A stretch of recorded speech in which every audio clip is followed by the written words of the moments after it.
Looking at the Karuma Rapid side, Alako Proskovia leading this unit for this tournament. Iloku Esther has had captaincy stints before in the Elite League. Rita Musamali, the vice captain of the Victoria Pearls, this time round will be playing second fiddle to Alako in terms of leadership. There's Joan Ilora. Again, they are driven hard, but hard hands from the batter. No runs there from Ilora Joan, who I've just talked about. But there's Hope Mbeza. Patricia Malmekia is in this side as well. Fiona Egaru Kulume, the bowling all-rounder of the Victoria Pearls, who has missed out on a couple of tournaments recently. Then Rashida Tikabula. And then the experienced Konsi Aweko. You'll see her. She'll have a lot to say with the ball. And then there is Ichuma Josephine and Sarah Tino, very, very talented. Rested for this one, as you see the end to the first over, is Kawomera Anna, Nyangoma Mariam, and Mariam Biribawa. A very tidy over there from Kevin Amuge. Just a solitary run and a chance created. Bujjagali Rafters will need to back their bowlers.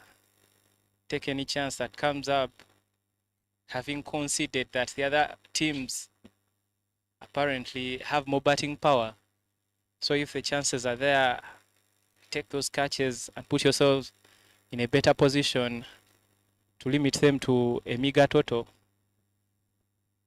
Change in bowling there. Irene Alumo comes into the attack from the shell end.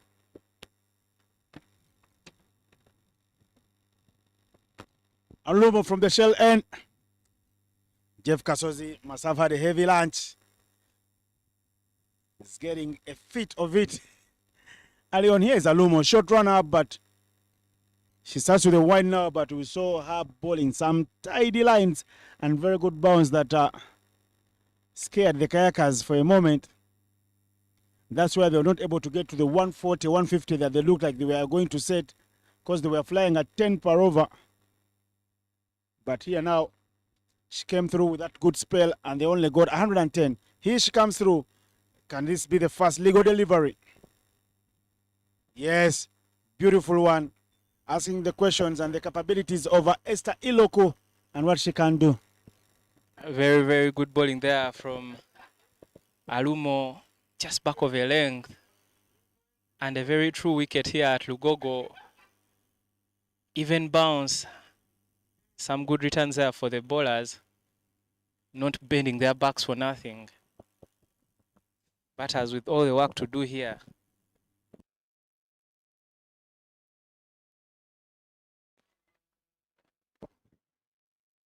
That one short and wide. But the fielder at backward point, Stephanie Nampina, putting her body on the line to stop that one. That would have raced away for a boundary.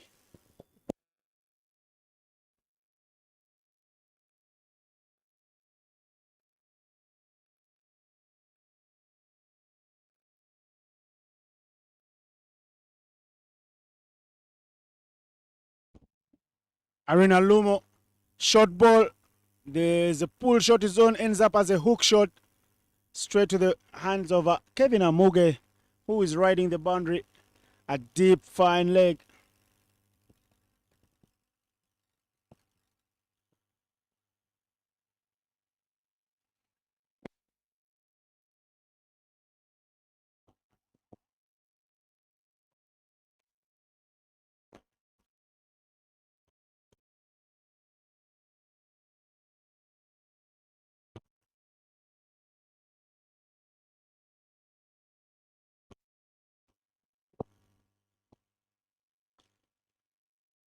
A little touch and go. Chance for run out.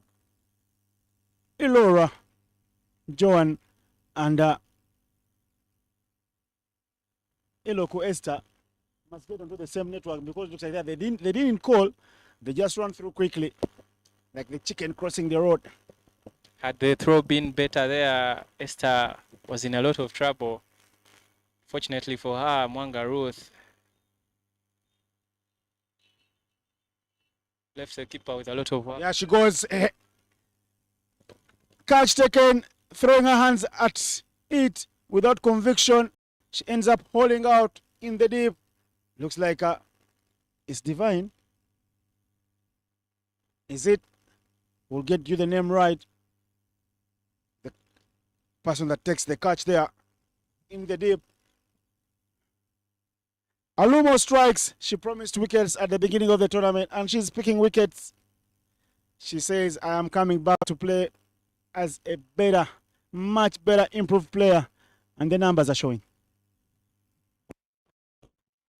Getting you the name there, Kongai Mercy. Beautifully adjudged and very well taken. That's a safe pair of hands. Running in from the deep.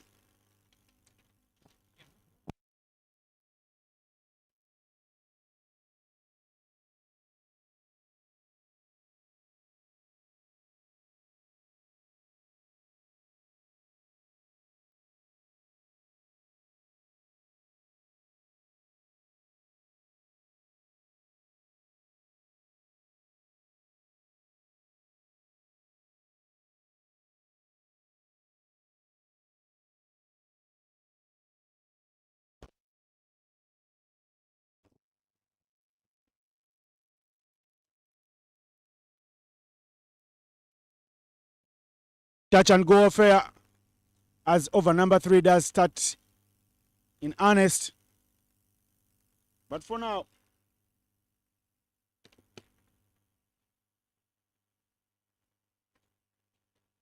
Alumo Arena has done very well to pick up a wicket. 5 runs for the loss of 1 wicket. The Karuma Rapids. Tidy over again from Alumo Irene. If these two can bowl in tandem, keep the pressure. One of the season batters, Esther Iloku, back into the dugout. It'll make their job easy. At this stage, only Rita Musamali and Alako are the 2 batters remaining in the dugout from the Victoria Pals playing for the Karuma Rapids. Bowlers heading to the captain's call at the toss.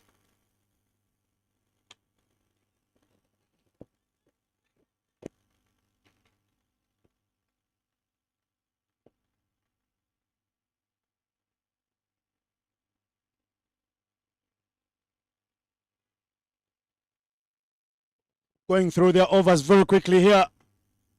Jeff, five runs on the board. There's a wicket down, and we're into the 3rd over. There you can see Hope Sheila Mbeza joining Ilora John after the national team player has been dismissed for cheap. She went swinging. We very well know how good Amuge is.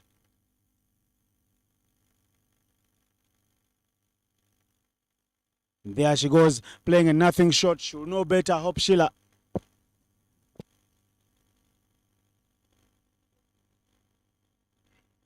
Ilora on strike. And being asked all the big questions in the world. And from our view here, Alako is shaping for the pull shot as she prepares to come in the skipper, but nothing has been bowled short thus far. Maybe she should be shadowing the straight drive down the ground. But those pictures of deliveries from Kevin Amuge.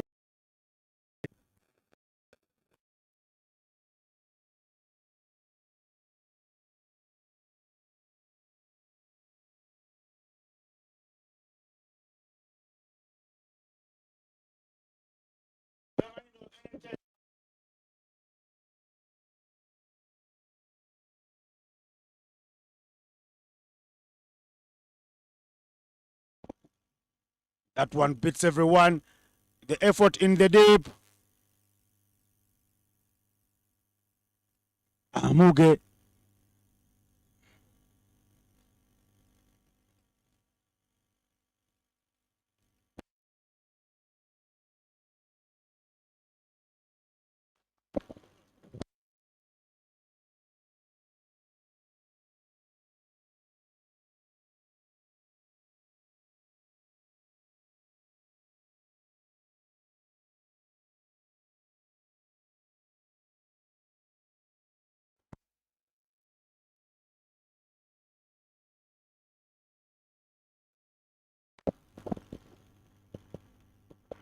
This is a down the leg. Those will be wides.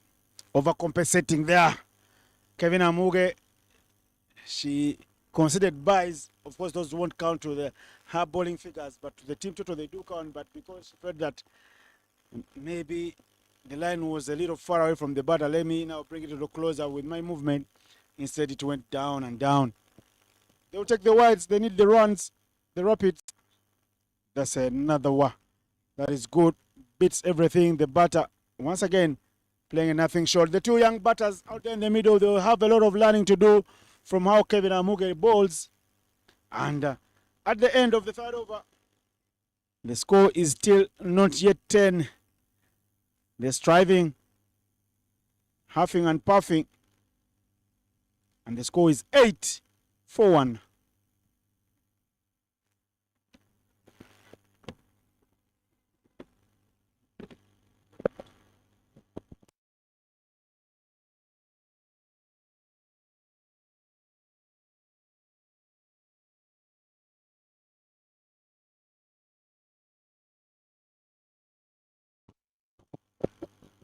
Irene Alumo continuing from the shell end.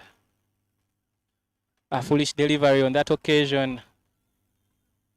The fielder there in the gully region, Sarah Akiteng, the teacher, doing well to cut it off.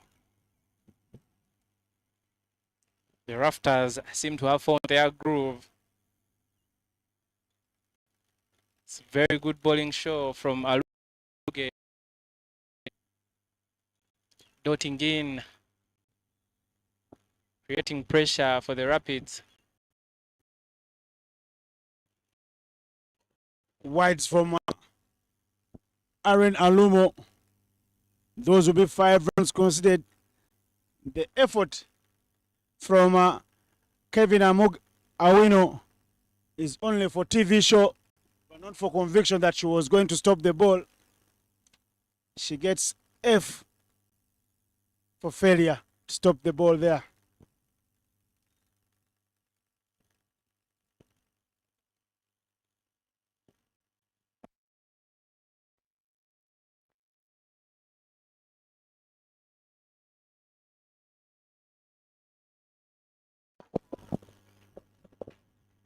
Alumo recovers that one ball back of a length. The youngsters unable to play with a bounce on offer. Just keep bowling in those areas, but many a time we've seen the bowlers trying to pick wickets, buy wickets by bowling fuller. Ended up bowling wide. Just keep bowling to the plan, and the wickets will come.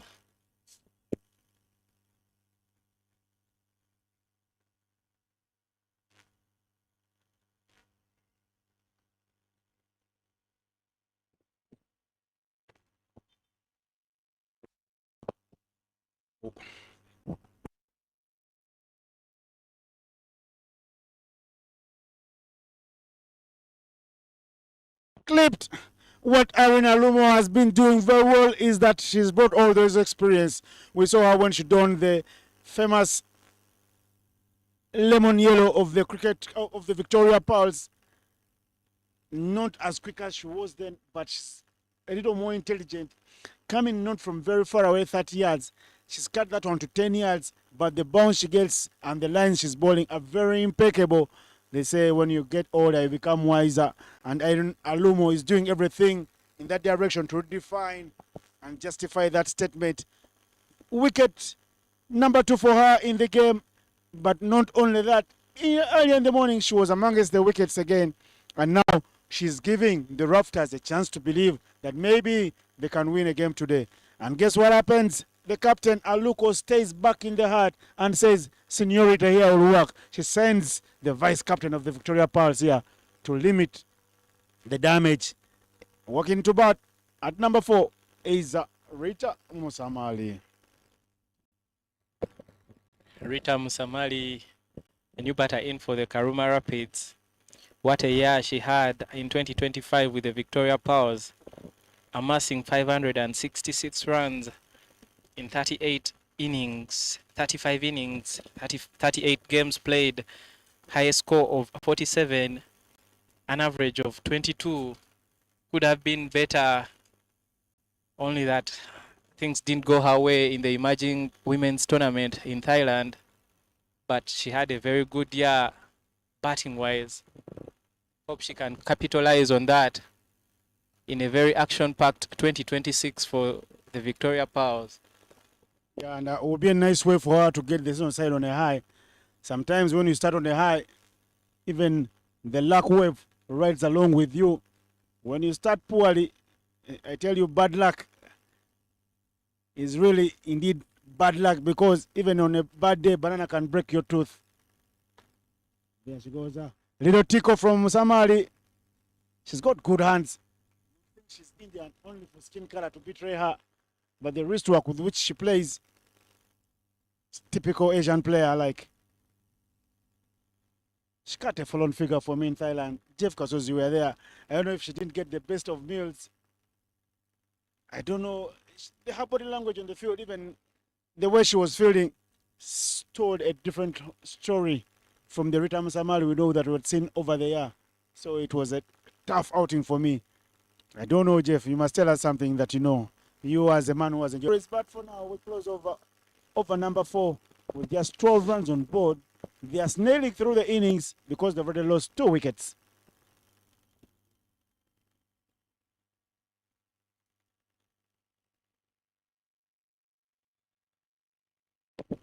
A bowling change from the Ginger Road end. Pace for pace. Another Victoria Power star in Malisa Ryokot brought into the attack.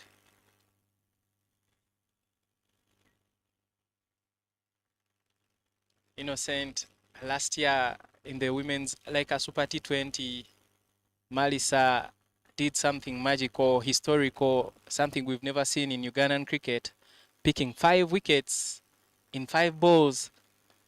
Equation seemed easy. The opponents required about 3 runs to win. She cleaned up the tail, sending her team to the final.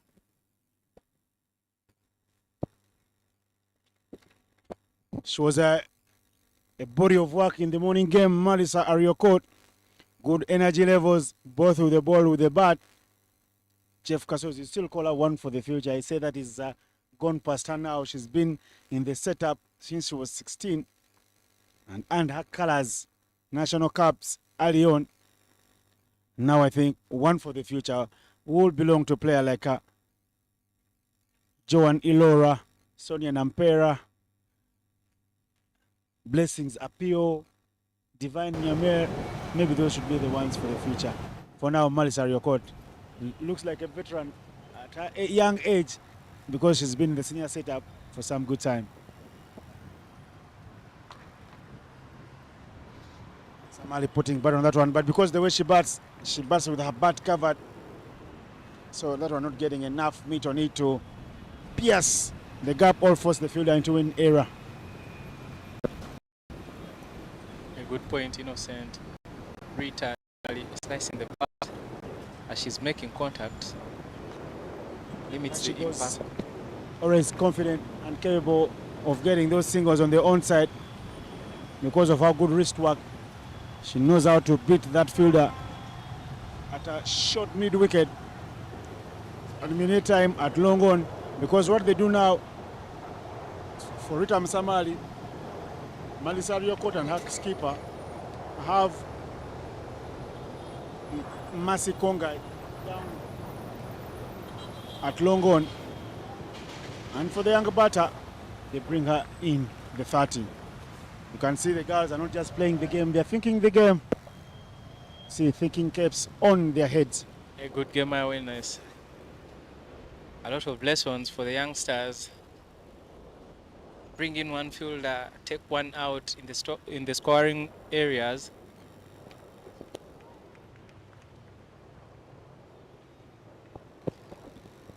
The overs continue to run away very quickly here. Look at that now. 5 done. The runs are still just 16.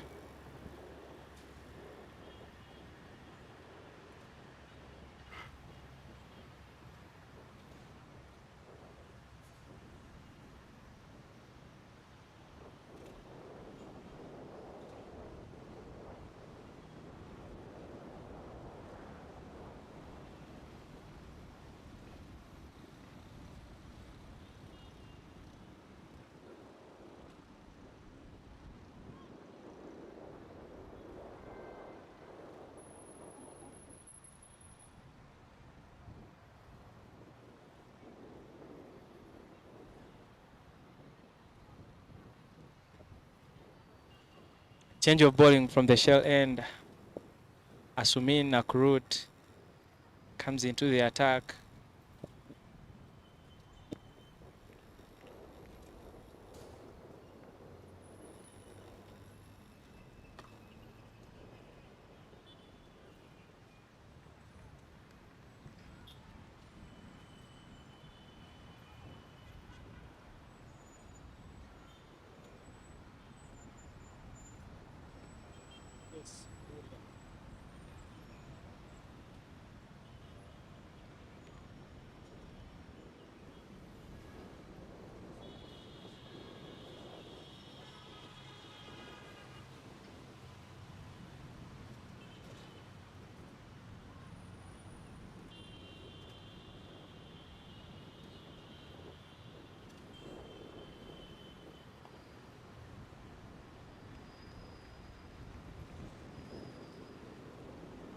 Asmini Akrut into the attack from the shell end. Normally she wins baths onto team lineups for her batting. She comes through.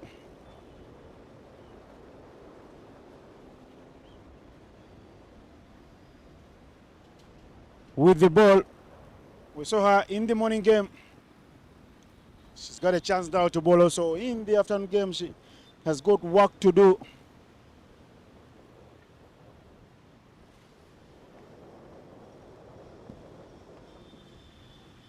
Good use of the hands there. Turning that one around the corner like a bus driver, and the chase is on here.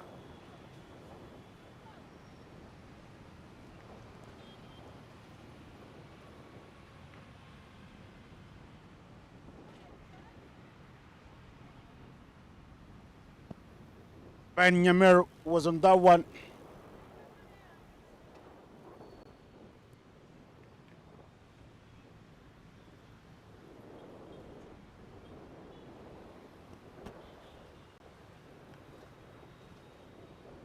Delicately cut in between the two fielders.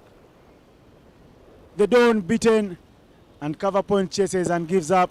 They'll have to collect from beyond the ropes, a boundary that is needed for the Rapids from Karuma. They've been struggling through their innings. They'll be happy that they finally get one to find the ropes. A very good shot played by Hope Sheila.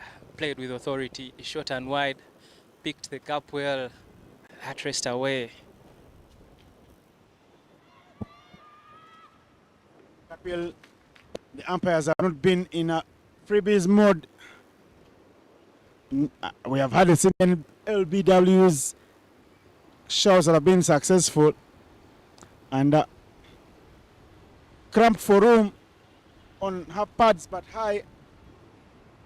An umpire with ICC acclaim, Sharon Atula, says not out.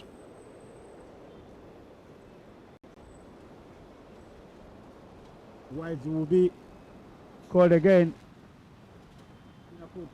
Has come through and looks like she has the teammates there strangling, suffocating and stifling the opposition, and she's letting go, giving them a chance to get a sigh of relief. Touch and go around the corner, a chance we call, no. And Samali sends back her partner at the very last minute, and they're safe. A very good over for the two batters, 9 runs coming from it, and they get into the 20s.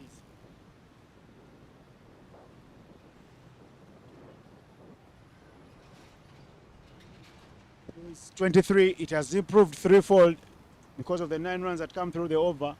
23 after the power play.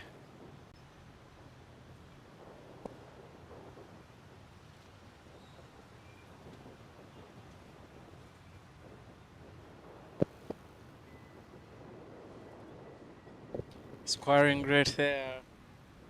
Jumping to 4 and over after a poor start from the Rafters. Sees them manage 24 runs for the loss of 2 wickets. Rita Musamali knows she has a lot of work to do. By the time Malako walks in, should find her team in a comfortable position. At one off the pads, of Hope Sheila Mbeiza. Complete one leg by Bujjagali. Rafters seem to have switched off at this moment, and it's a crucial stage in the game. The middle overs need to keep switched on. The opening bowlers did a great job. Just build on that and capitalize and strangle the opponent. Again, forcing the issue on the onside. But good clean-up job at the boundary there from Mercy Kongai.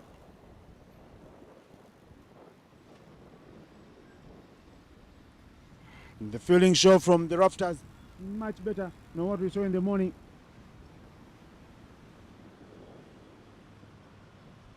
Malisa Ariokot.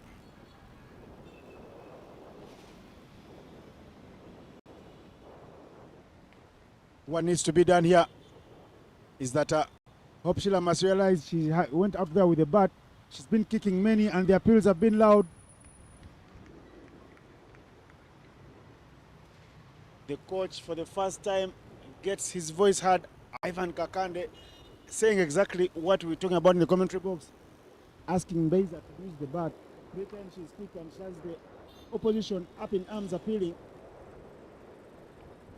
Little tickle.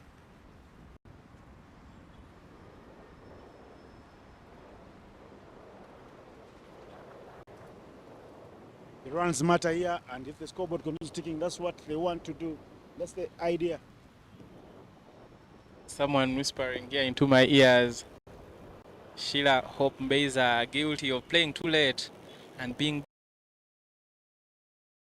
here at Lugogo and try to play the shots a few seconds earlier. It's not a bad thing to play the ball late in cricket. Gives you enough time.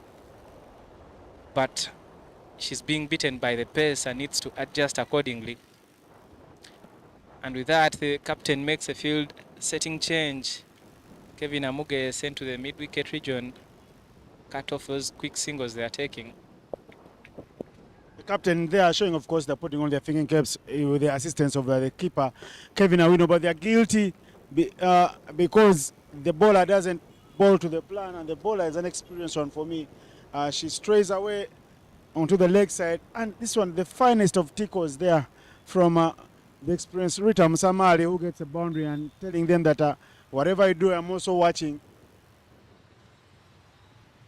You don't just play this game, you've got to think the game. She's been toying around with the field settings and exploiting them to her benefit. You see, that is better. A little jab down to third man for another single. And see what she's done there. Getting a wide in the over. And then a single to close it. And then she'll hold more of the strike. Doing a perfect job. Any captain would love to have a player like Musamali on their teams. Because look at the job that she's done. She's even giving more confidence to Mbeiza as we wrap up here. The 7th over. 8 runs, 2 very good overs for the Karuma Rapids. Now move to 32 for 2 after 7. The Rapids motoring on now. Rita Musamali using all her experience to guide the team to a respectable total, rotating strike and finding the boundaries here and there. The Rafters have to keep in mind Rita is a very good player off the pads, but bowlers keep on attacking her pads and she'll keep punishing them. Let's see Asumina Krut bowling round the wicket.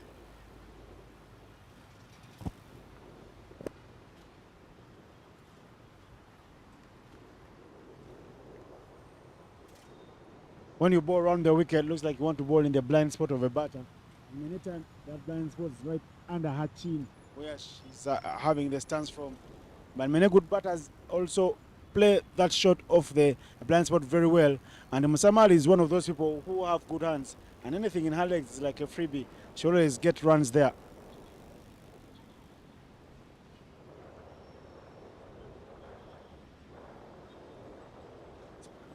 What is she bowling? Medium pace, spin? A bit of everything. change some pace here and there, bowl some offies, bowl some leggies. Don't let the batter settle, keep them guessing. And luckily for her, keeper is up, standing up to her. Change of pace. Kevin Awino unable to collect that one. Guilty. And they pick up a bye. Very good change of pace from Asumina Kurut. Keeping the batters on their toes, guessing every ball.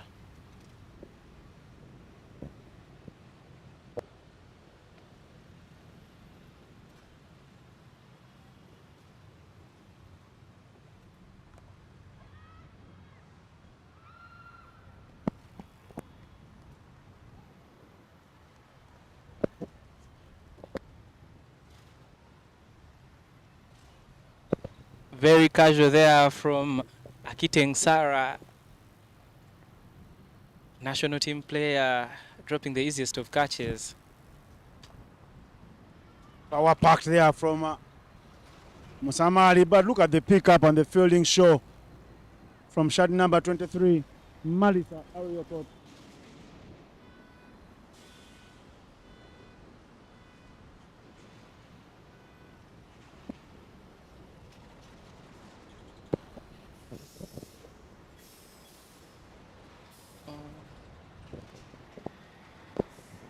$35 for 2 after 8 overs. Could have been 34 for 4 for 3.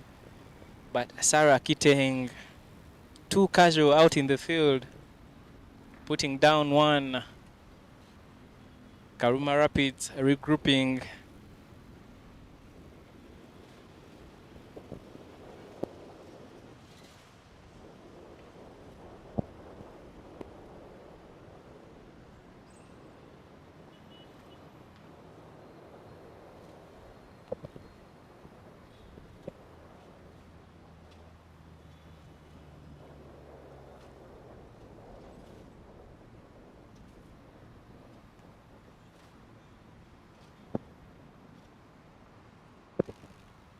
Outside off stump there on that 4th invisible line.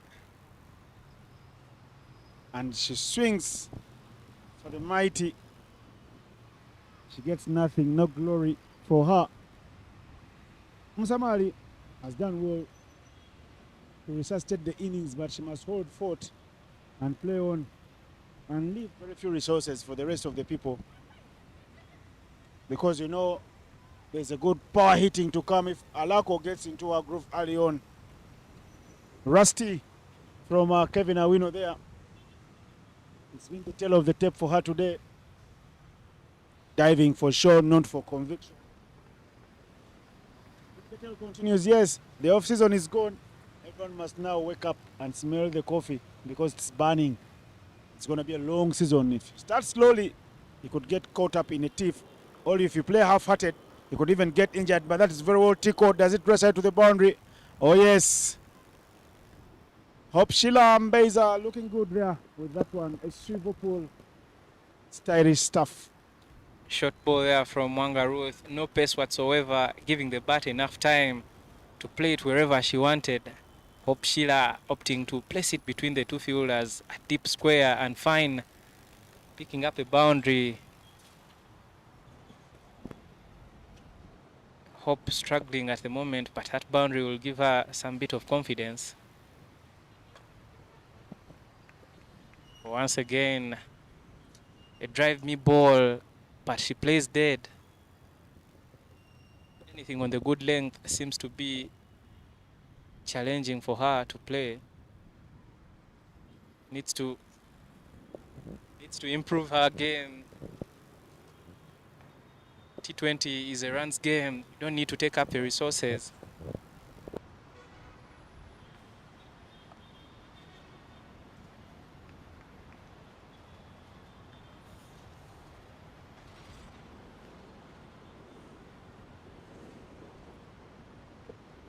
Lots of pace on offer from the Rafters. We've seen in the morning game, the Kayakers strangled them with a barrage of spin bowlers.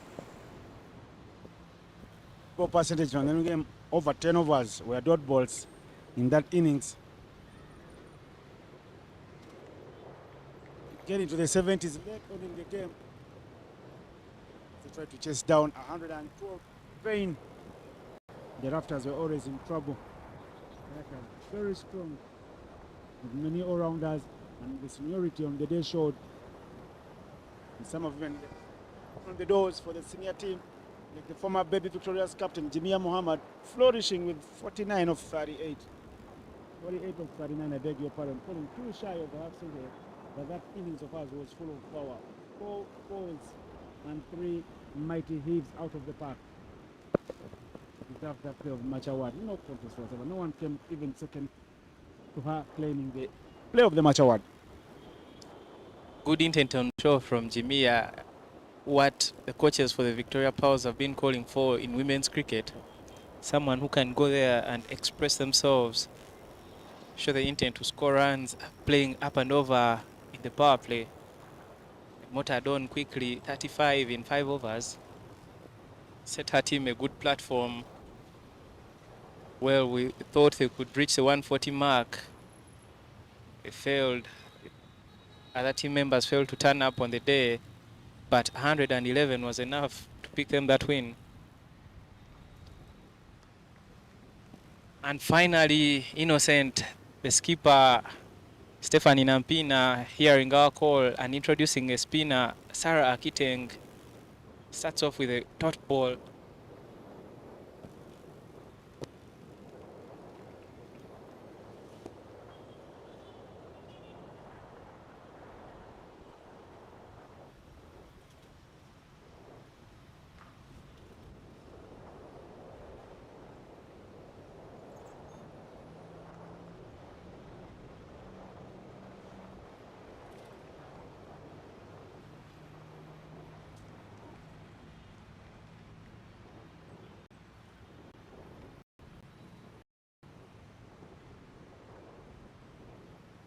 Sarah Akiteng, the teacher, dropping a catch in the previous over, and the skipper paying her, saying, yeah, come and pick the wickets if you can't take the catches. Chance for 2. Musamali looks hard at her mate, the other end, and finally they'll run through for the second after a lot of thinking. Sometimes they say don't run off a misfield. Local dialect, you can say the Rafters, but you see.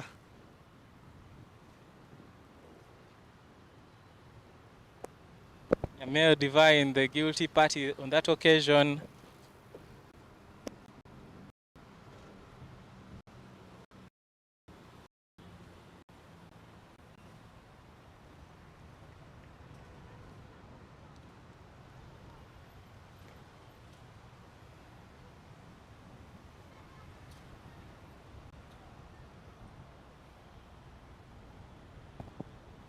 Dot balls are fair here for the teacher.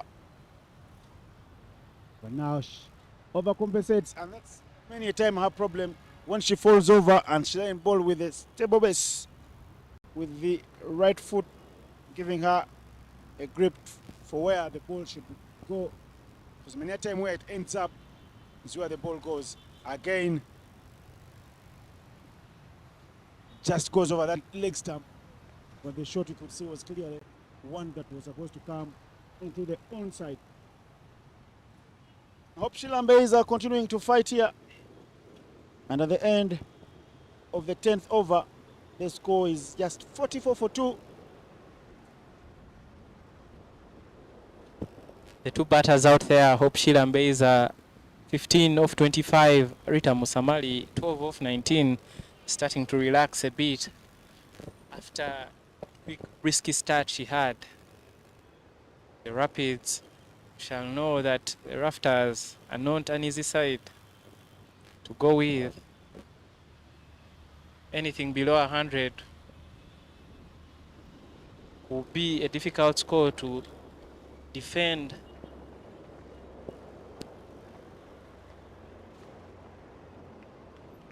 Beautiful named Mwanga Ruth back in there from the Ginger Road end. Of course, the traffic on the Ginger Road is heavy today. It's a Monday. It's a Tuesday after a public holiday. So it looks like a Monday. Everyone trying to dash to town to do something.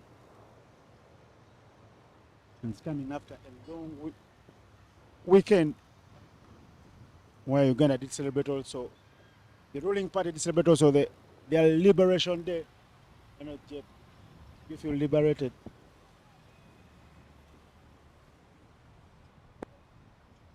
Innocent, I would love to remind you that the liberation was for the whole country, not just the ruling party.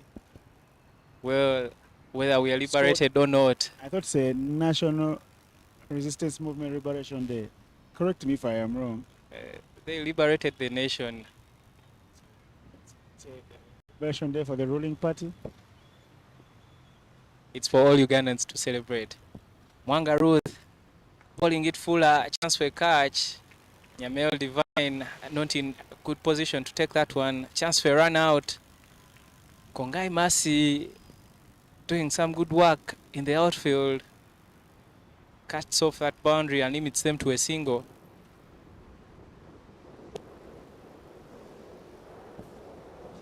Fine clean-up job from Kongai Mercy. No wonder she's at the boundary. The exercise is deceptive, and indeed she has proved that. And look at that line. Check shot from Musamali Rita, but all for nothing because she was beaten. Time she played the shot, the ball was right in Kevin Awino's hands. A little too late. It looks like Mwanga Ruth can even bowl much faster. Better strength and conditioning.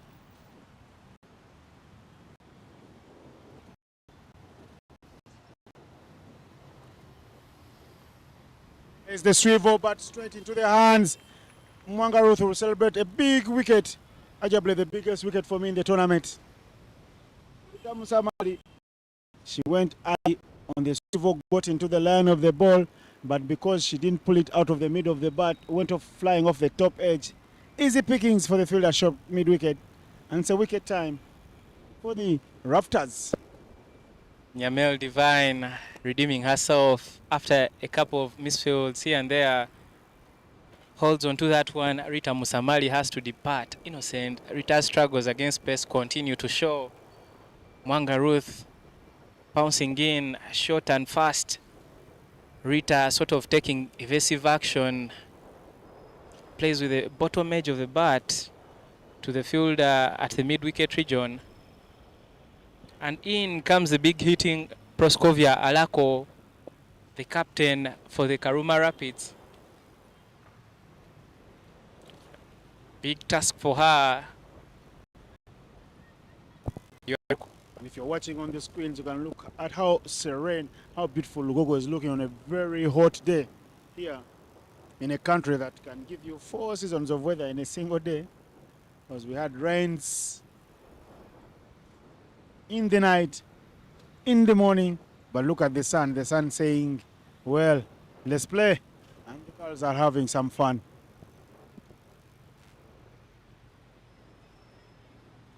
Dot ball here at end of the 11th over. There was a big wicket in the over. 45, just the 1 run in the over, bought by Mwanga Ruth. Alako right there in the middle with Hope Shilambeza. They've got 54 balls to play, and they are now on 45. If they get 54 more, the score will be 99. And the target will be 100 for the Rapids. Jeff Kasosi says that will not be enough under 100. The psychological score for the women's game, we know 100 plus. And Alako, while she came out there in the middle for the toss, she did say we will be able to get 120, and we believe we can defend that. Well, the onus is on her because she's out there in the middle with Shilambeza. But here is the teacher, Sarah Kitten. Again, hit over the fielder. Divine, unable. I'm happy to see what the teacher just did there. Cutting that one off because a further midfield there would have given them a couple of runs. But what it does, they give the strike to Alako. And I would like to see how she tackles spin early on in her innings. She comes in and the pace is on, and she gets the singles that to get her in the groove early on. Here is the spin now.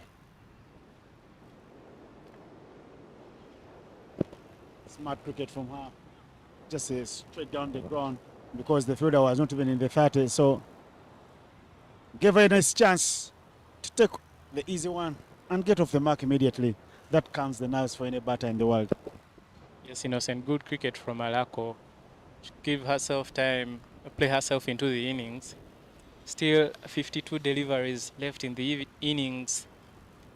If she can keep on rotating strike with Hope Sheila and cut loose in the last 3 overs, that will give her a chance to take her team to a big total. But if she tries to go big at the moment, losing her wicket at the moment would be detrimental to her team, and that's not something she would love to see. That one off the pads, Hope Sheila kicking her 6th ball in the innings so far.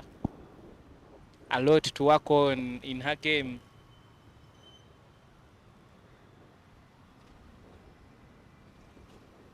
.48 for 3 after 11.3 overs.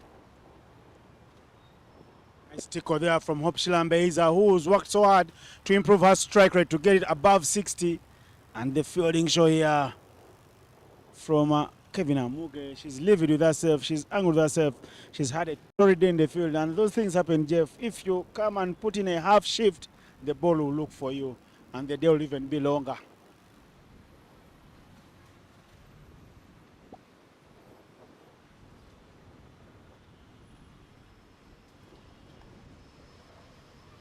But even a better drive chance for a run out there. Alako survives only by the thinnest of margins. Their biggest batting prospect almost gone for nothing, trying to take on the arm of the fielder where the run didn't look like it was. The Karuma Rapids with their hearts in their pants at the moment. Very risky run there. Kongai Masi once again, the fielder in the mix. Good throw to the keeper, Kevin Awino, but Alako in a dive. And she survives to see another day. End of the over, 51 for 3 is the score. Karuma Rapids not rapid at all. The Rafters all over them. Proskovia Alako, the captain, has a big task. What looked like a strong side is being bossed by the Rafters, having lost their morning game. Kudos to the bowlers there from the Rafters. Skipper winning the toss and electing to field once again. Keeping it simple, knowing she doesn't have too much batting power in her lineup, but enough to chase any score. So if the bowlers can limit the opponents to anything below 100, give them a chance to pick up their first win in the second game. It's for a catch, but no quarter will be taken because the running back for the second quickly. Alako once runs, whichever way they come, she doesn't care if they come from anyone because she's happy to give the strike to Hope Shilambeiza when everybody else would have been thinking that she would have been the happy one to hog the strike. I like that from Alako, taking the pressure off herself and getting warmer and warmer by running through quickly for ones and twos. And Mbeiza is continuing to pile on the score there. She gets into her 20s now. But there's a nothing shot from her there. Just throwing the bat at the ball. Trusting her hand-eye coordination. Fruitless this time round. She's done well. She scored part of the runs that her team has. And that's a fine job.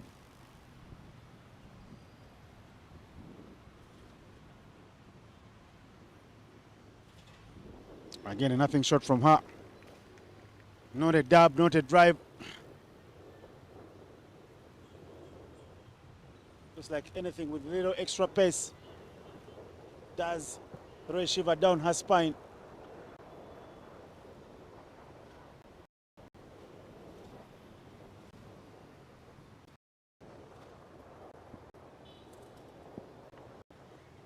Good stuff from her.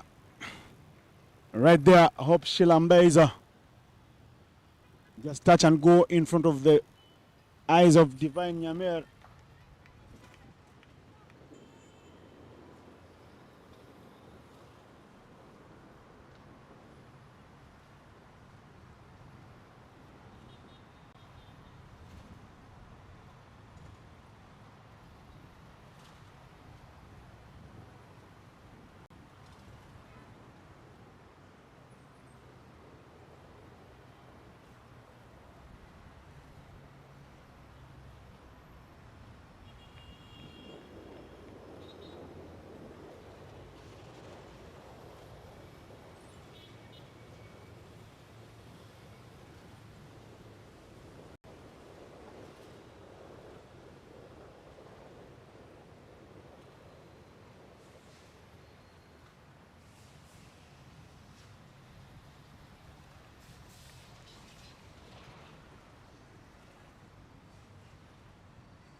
Dot ball to end the 13th over. 54 for 3 is the score for the Karuma Rapids.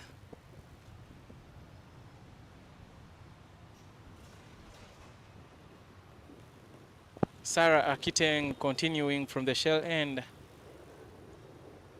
Captain wants her to ball out a quarter of overs. Jonathan Sebanja suffered loss as a coach in her first stint here in the Women's Elite League. Jonathan Sebanja, for your information, has ever coached the Victoria Pearls. He knows a thing or two about women's cricket. I remember at a time when I played alongside him for charity, I was a senior consultant player for the club, whereas for him, he was our captain and he was also coach for the women's charity team. We also did a lot of work, a lot of voluntary work. So Sebanja knows the women's game, and him, I'm happy he's in the setup now, because coaching women is not just about what you see on the field. It's more coaching that's done off the field, even in lifestyle, and what happens on the. Anytime a good player will turn up on the day and do nothing, yet the only reason they're doing that is because they have issues affecting them elsewhere that you may not see if you're watching on the TV. That one nutmegs Divine Nyamel. I beg your pardon, that is Mercy Kongai in the covers. She's done very well as a boundary rider, but she's brought into the 30 and her long barrier traps off her knee and goes the other way. Sheds off your knee, you feel some pain. Dancing down the wicket, and the catch is not swallowed by Mercy Kongai. That's what exactly we're talking about earlier. When you a half shift, the ball does follow you all over the place. Another chance goes begging for the Rafters. Kongai Mercy guilty there. Could have put in a dive. Ball carried. That races away and they pick up another single. Proskovia Alako hasn't faced many deliveries. Goes swinging, but there is protection out in the deep. Mwanga Ruth cuts that one off. Wayward throw, but good enough. The Rafters comfortable with the position they are in at the moment. Rapids not in panic mode. Haven't played any forced shots so far.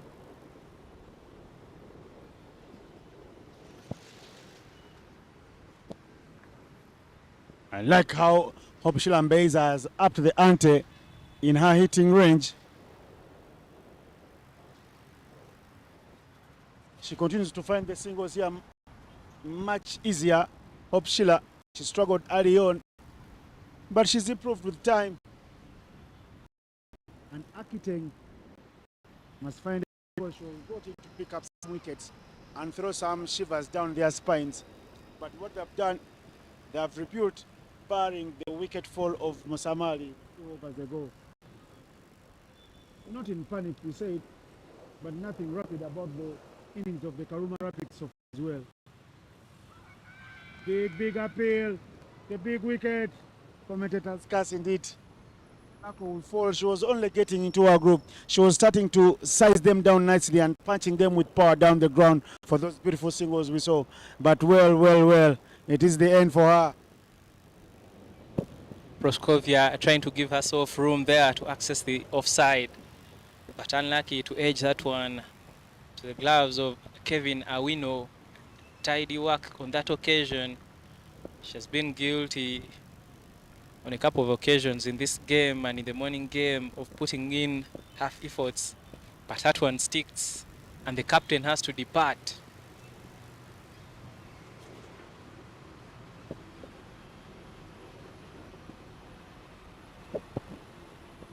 The signs are not good for the national team players thus far on match day 1. Nothing to write home about. None of them scoring more than 14. I think the top scorer among the national team players today is Imi Nakchi, who put on a beautiful partnership there. She's strung a beautiful partnership there with Jamia Mohammed. Jamia Mohammed, of course, they are the standout player for with her brisk 48, 39 balls. Good strike rate, 140 right there. And the 360s were beauty to watch. She sized up the best bowlers very well and the spinners with her hits down the ground straight, pull shot over the fences here, right under our noses earlier on. So now the youngsters looks like they have to do the heavy lifting, and Hope Shilambezi has done a good job to get a third of her team's total as Amuge comes back into the attack, square driven, but in a place where it's a no-fly zone. The dawn doesn't give out me.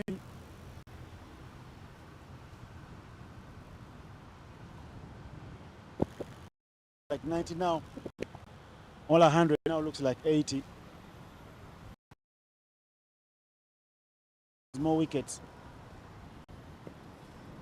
Uganda Karuma, another the Victoria Powers, is the new batter in. She'll have to take responsibility. But a very good shot there from Hope Shilambezi found the gap nicely, but Sarah Akiteng races in from the third man region to cut that one off, limiting them to a double. Well, Innocent, you talked about the youngsters doing the heavy lifting.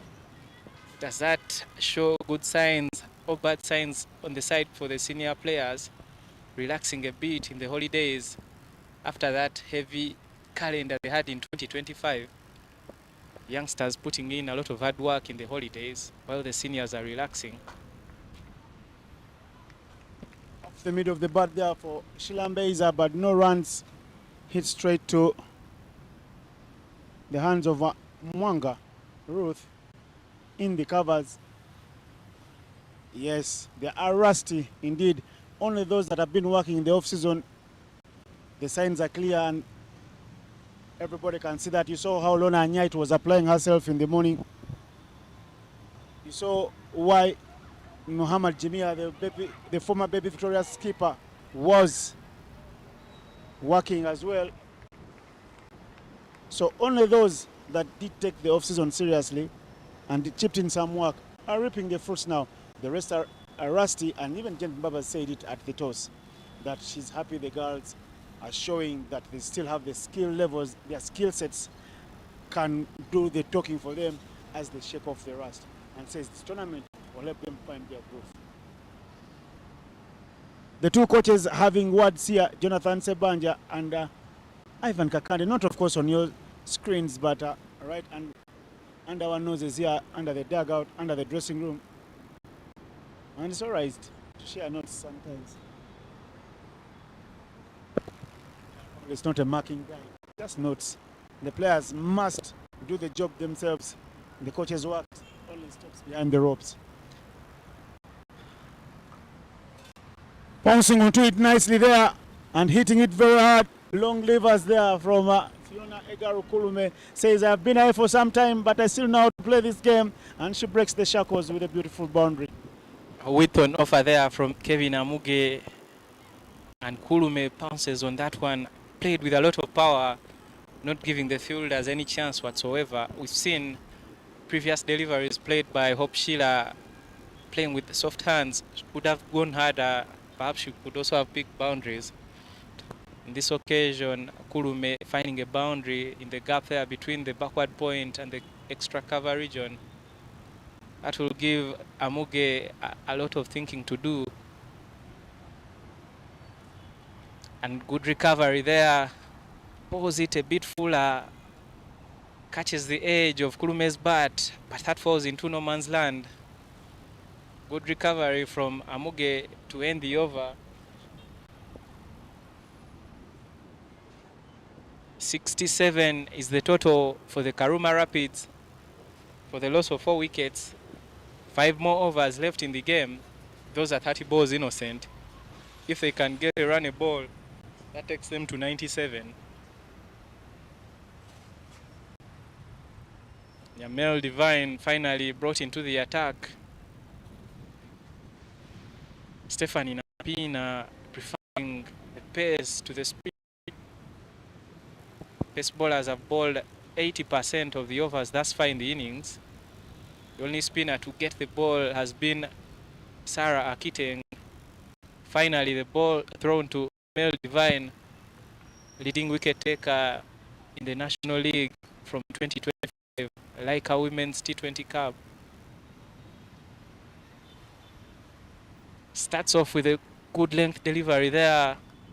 Karuma playing off the back foot, unable to get part onto that one. Good stuff on show there from the youngster from the Soroti Cricket Academy.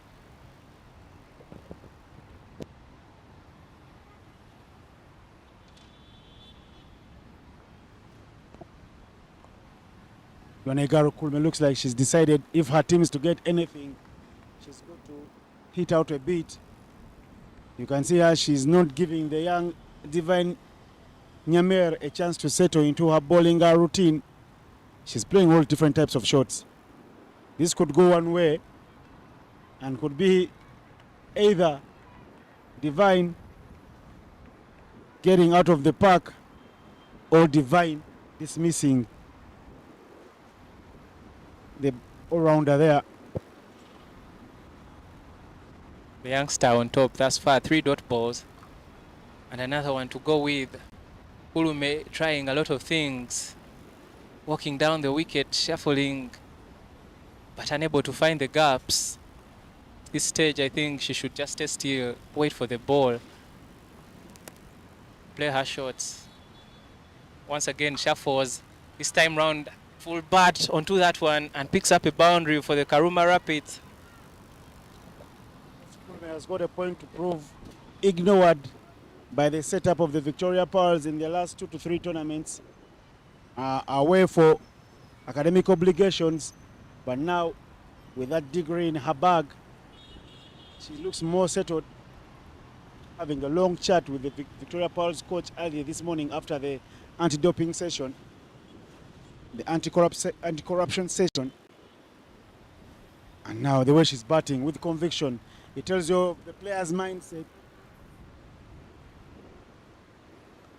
Yeah, she goes again, she finds the gap. A very good over, they said, with 4 dot balls, and has ended up with 2 boundaries at the very end, and those will go to the total of the Rapids from Karuma, thanks to the improvisation from Fiona Egaru Kulme.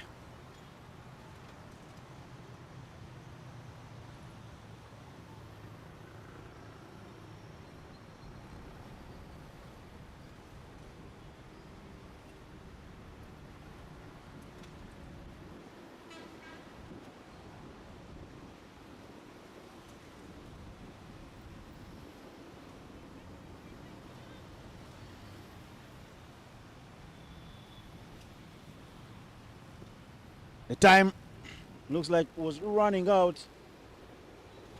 for the Rapids, but they ignite a gear and they send the senior or the leadership team of the Rafters into a mini meeting there. They don't thinking and saying, well, we've got to feel tighter. Not happy with the boundaries considered at the very end of the previous over bowled by the young Divine. She doesn't want them at the ropes, she wants them in the 30. Kevin Awino getting, of course, the permission because she's part of the leadership team from the captain, Stefani. And Mbeza, who's done very well now, on strike with Egaru, who is wasting no time on the other end. Nothing short there, and good top lines from the beautiful named Mwanga Ruth, after a former king of the Uganda kingdom. I beg your pardon, just the same visit to Karuma. I beg your pardon.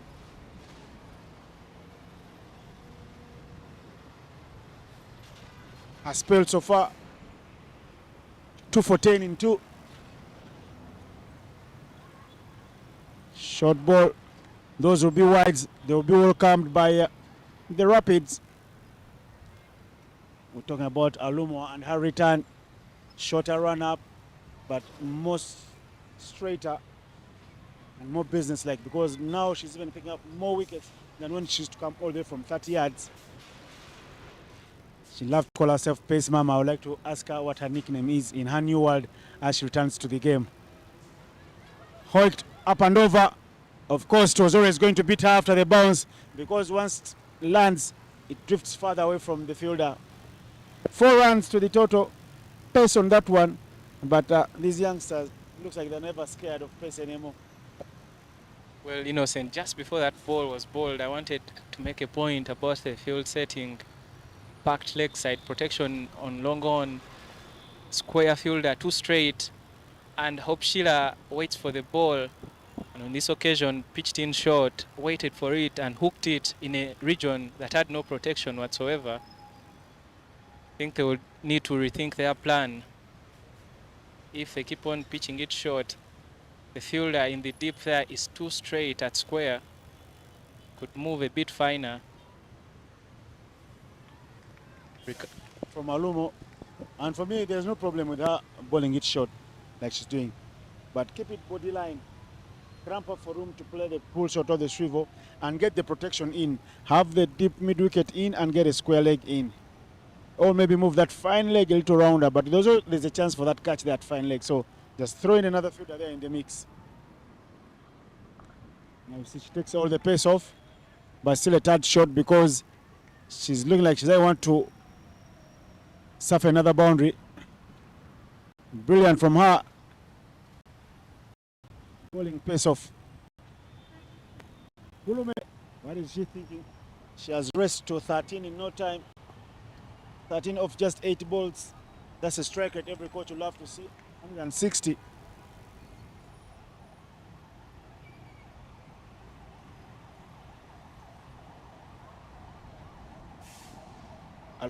Egaru Kulube winning the battle for now because with the way Aluma has bowled that ball, it tells you something about, looks like she's scared to bring it anywhere closer to her. And you can see Egaru's stance is a little low, so she's pumping up herself to deliver a full blow.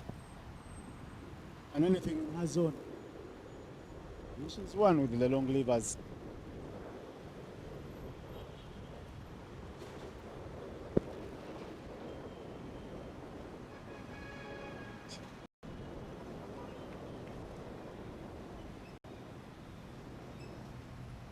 Okay, 3.1 overs left in this inning of the Karuma Rapids. Those are 19 balls, Innocent. Score standing at 81. They run a ball, takes them to 100. And if Kulume keeps on striking at 160, it would be 110. Very good score. Hope Sheila Mbeza crafted hard. 34 of 47 deliveries. That won't tell the story of it all. She has been there and fought for her team. Would have been a lot different if she didn't hold fort. Dot ball to end the over. Good fielding from the captain, Stephanie Nampina. That was struck with power. She does look like she's in some sort of little discomfort in her left hand. She keeps it on her back. Hopefully she's all right. You don't want the dawn of your team to break down on day one. 17 gone. 82. Another 18 balls left. If they get the 18 runs, the psychological advantage will be on. Saying, well, do come and score 5 every over. The onus is on you. If you want to pick up your first victory in the tournament and of the day, or else you'll be going home when you're 2-0 down. That team from North London.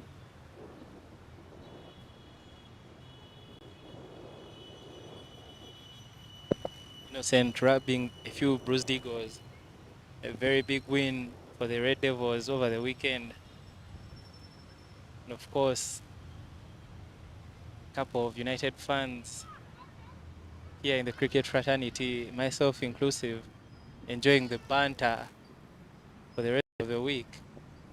Akuruta Sumin back into the attack from the shell end, picks up a dot ball. They'll drill down the ground, and the misfield there will give them a second run.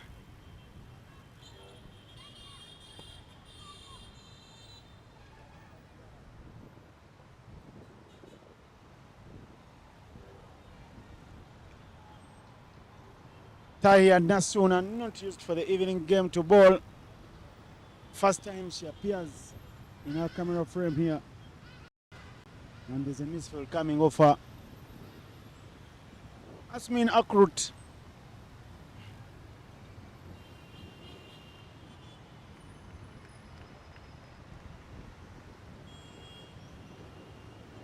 The coach, Ivan Kakande, urging the young batter there to make contact. That's all that is needed.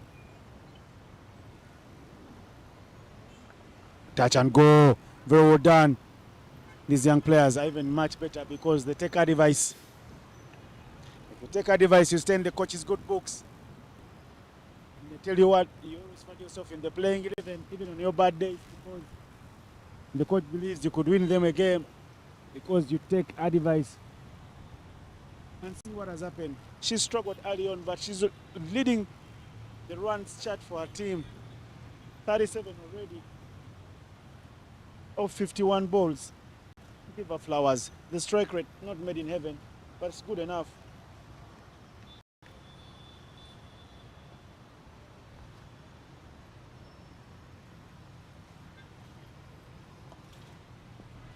There's a girl, she's decided today she'll be going for everything in the arc. I tell you what, if Rapid was an option of a name to give to anyone in the Karuma Rapid side, please give it to Egaru Kulume. Call her Fiona Rapid Kulume. Being in the mode to go for runs at every opportunity she's gotten.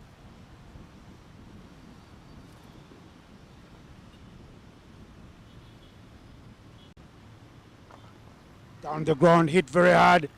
Tahia Nasuna does much better this time around, but I don't like a long barrier. She closes her eyes, and I tell you what, any unfortunate bounce there would find her looking like a knockout punch there on her jaw.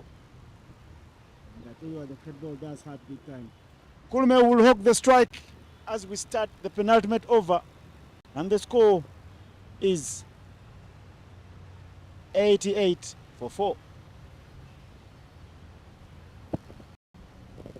As it stands, 12 legal deliveries left in this one. If they can get 12, takes us to 100. Malisa Ariokot brought back into the attack. Very good change of pace. Couple of deceiving deliveries. They want to keep Kulume as quiet as possible. And once again, protection on the leg side, none on the offside whatsoever. If Kulume can find the gap, plenty of runs will be on offer. See what happened here. Sonia Nampera worked very well in the moment, but it's been replaced by Konga. He must have not been given the ball. And you know how tournament rules have been playing. At least 2 under-19 players must be in every playing 11. So the thinking for Jonathan Sebanja to rest one of the better bowlers for their team in the morning and bring in one who won't be given the ball. It beggars belief if you come from my world.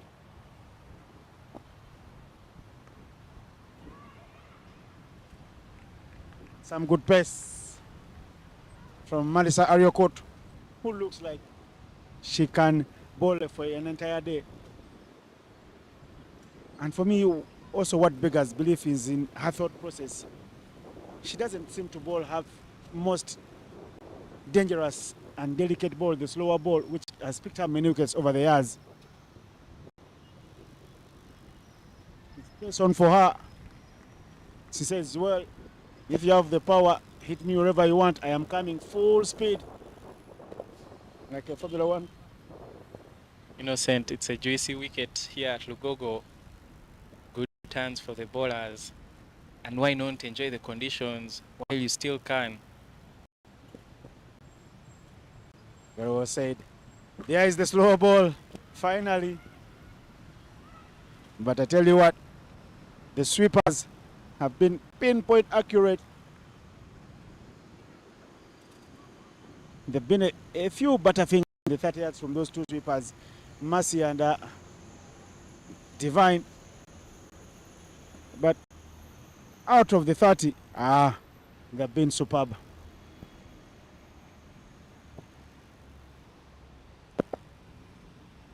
Hope Shilambe is beaten for pace. One of my interviews earlier on when I first saw Malisa Riokot, I said, what is your favorite pastime or hobby? She said digging. Of a player is very strong. But I think now her favorite pastime or hobby now must be dancing, because she told me recently she's doing a dancing club. And I've seen her social media very live. See what happens now. The leading run scorer for the Rapids runs herself into a packed fuso. And she dies immediately. You've done very well today. Next time, I'll whisper to your coaches, maybe you need the spike such that when you stop, you can go back. Because right there, she stopped. And that feet got stuck in the mud. But cover up your mud when you can't turn and go back. The wicket. She literally. To the 89, Ikuma Josephine is the new batter in, and Sarah Akiting, the teacher, being thrown the ball to bowl the last over of the day in the first innings.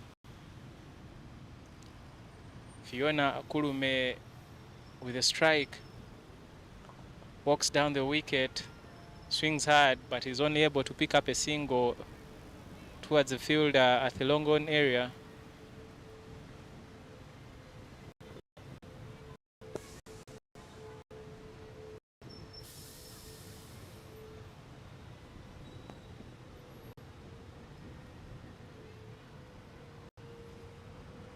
Final over given to the teacher. Already the 90s up. Can they get 10 more runs? Yes, they can. And the teacher has scored very well today. Although she's not been able to get her team across the line, she's done very well.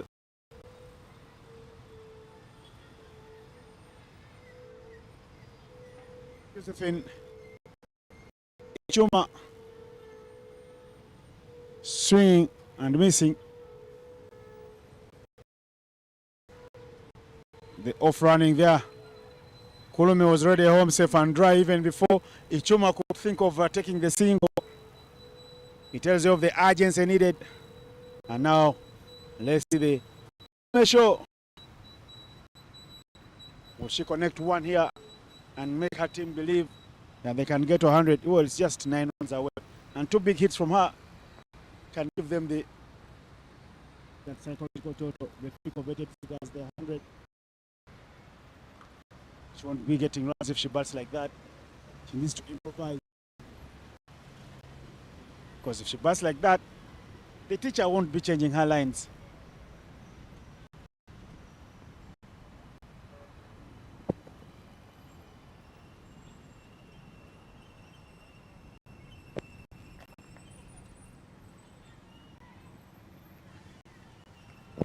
One run, very well done here by Malisa.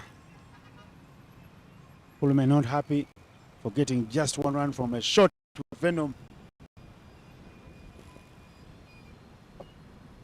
She needed to find a gap. She didn't get one. It's just hit to the bad hands of Malisa. And Ichuma has struggled to find anything. Off the middle of her bat in her short stay in the middle. And looks like this is how things will end for the Karuma Rapids. They didn't win the toss. They opted to bat first. Captain Alako said they would love to set 120, but they fall 28 runs short of that because they end on 92 for 5 at the end of 20 overs. Jeff Kaso, please take us through that batting lineup. The batting scorecard, I beg your pardon. The Rapids, for all the firepower in their belly, is not being rapid at all. Being kept quiet. Very tidy bowling up front from Kevin Amuge and Irene Alumo. Esther Iroku, the wicketkeeper, only managing 2 from 8. Ilo Joan, 1 off 7. Hope Sheila Mbeza, the lone fighter, with 37 off 53, picked up 3 boundaries. Rita Musamali tried to chip in with a few runs, managing 13 off 23. Proskovia Alako, the captain, 3 off 7. Fiona Kurume managing 19 off 19 to push them to that 92 mark. And Ikuma Josephine finally managing just a single run off 3 deliveries. The bowling scorecard there, Kevin Amuge, 13 runs in 3 overs. Irina Lumo, 17, picked up 2 crucial wickets in her 3 overs. Marisa Ariokot picking up 16 dot balls in her 4 overs and only going for 12. And nothing much to tell from the rest of the bowlers. We will be back for the second innings. Bujjagali Rafters require 93 runs to win this one.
Welcome back for the second innings of this clash.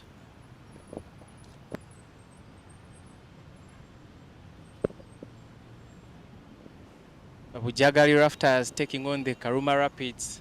Rapids managing 92 for 5 in the allotted 20 overs. The two batters out in the middle to open the chase for the Rafters. Kevin Awino, the wicket-keeper batter for the Victoria Pals, and Asumina Kurut. Experienced bowling side there for the Rapids. Consolata Wekwani Mungu, Patricia Malemikia, among others. Interesting chase we have on the cards.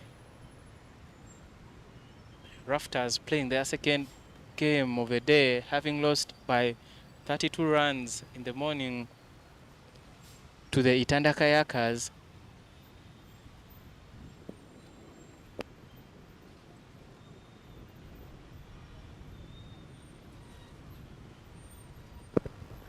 Patricia Malemikia opening the bowling from the shell end for the Rapids.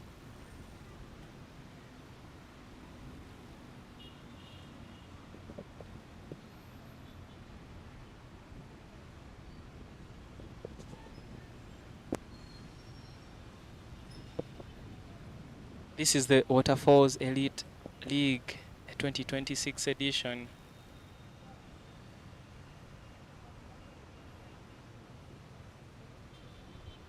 Quicker delivery to start up from Patricia Malemikia, a good carry from the wicket. Esther Iroku keeping wickets. We've seen Esther in the past year neglecting the keeping duties, yet ideally she's also supposed to be a wicket-keeping batter, but enjoying being in the outfield on many occasions, being called upon to keep wickets on this occasion.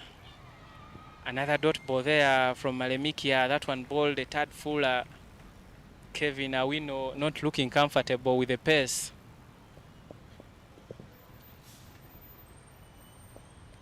I feel like Innocent in the morning game, Rafters failed to set up their batting lineup in a proper way. Should have balanced it with a senior player and a junior player, or the two senior players opening to give them a quick start.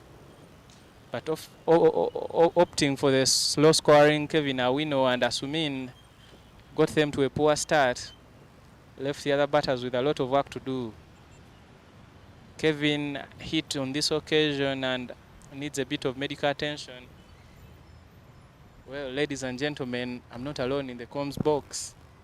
My partner, Innocent Ndaula Muganda, with me. Welcome, Innocent.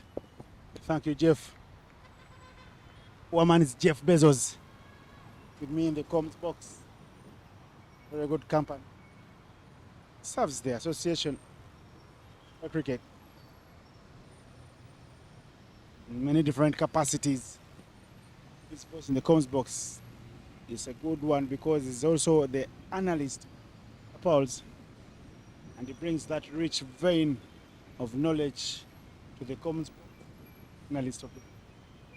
Because part of his life is living and flying the world with the Victoria Pals. People who spend more days out of their motherlands, but more in them in a calendar year. Jeff, do you feel the women's game has evolved with these modernities in Uganda? Yes, Innocent. Big improvements the past 2 years. A couple of years ago, 2024 and below, anything around the 70-run region was a good score in women's cricket. We've seen in the past years teams chasing that comfortably. That shows the game has grown in leaps and bounds. And as we've been making the calls in the first innings, anything below 100 is not really safe. That shows you that the batting has greatly improved, and the batting is their Achilles heel for the women's game. Kevin Awino, right there, She opened the batting in the morning. She struggled in her innings. She fell over. Her teammates fought her in the dugout, falling like dominoes. Guess who has the ball from the shell end? This one with the Kenyan-like bowling action. Patricia Malmaker. In and out of the setup of the Victoria Pearls. But every time she's around, I tell you what, Jeff, I feel like she's a number 1 candidate to take up one of the bowling slots. She's matured nicely. She clearly understands her game. And in the world where she comes from, the opportunities for her to do come and fast.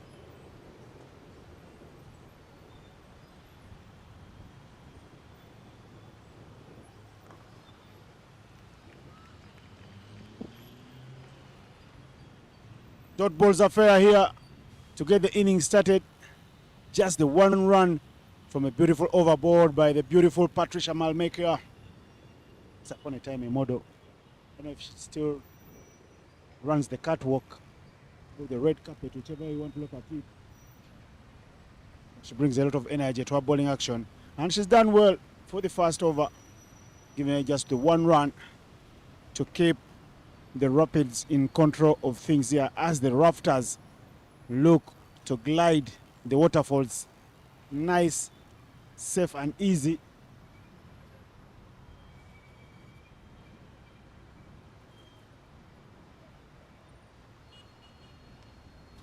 Looks like they won't be wasting time. They'll go for the tried and tested. Experience all over the park for the bowling changes here for the Rapids. Fresh because they didn't come out to bat. Malmaker and Konsia Weko now from the Ginger Road end, former captain Victoria Pearls, and arguably the longest serving player in the Victoria Pearls setup for now.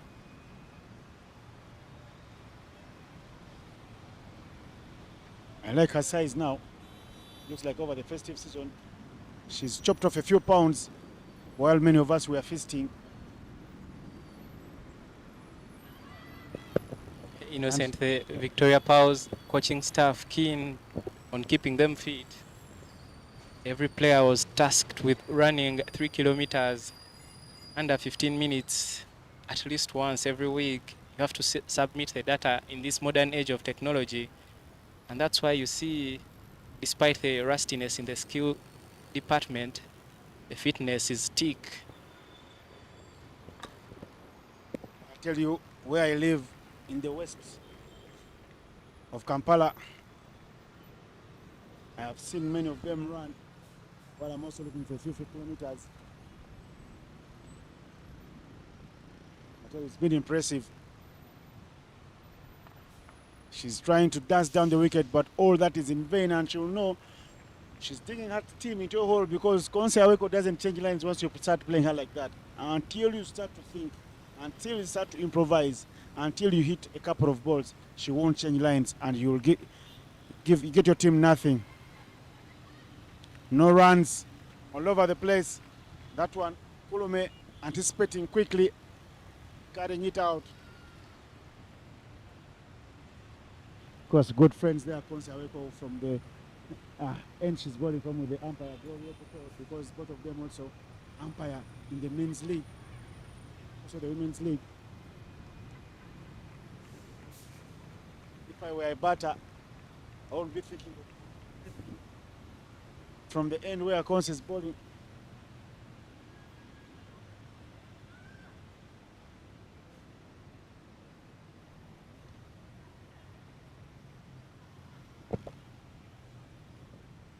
Three runs for the Bujjagali Rafters. Asumina Crute rushing into the shot, and that finds the outside edge. Able to complete 2 runs. A good throw from Patricia Malemikia out in the deep. Konsia Weko showing the experience, keeping it tidy.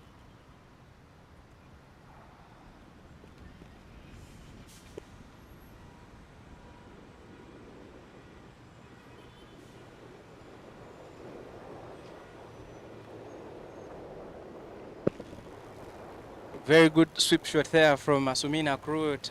Down on 2-1 knee quickly, sweeps that one hard and picks up the first boundary of the Rafters innings. And that brings an end to the second over. 7 for no loss is the score. Still require another 86 runs in 18 overs. Equation still simple. If these two out in the middle can keep rotating strike,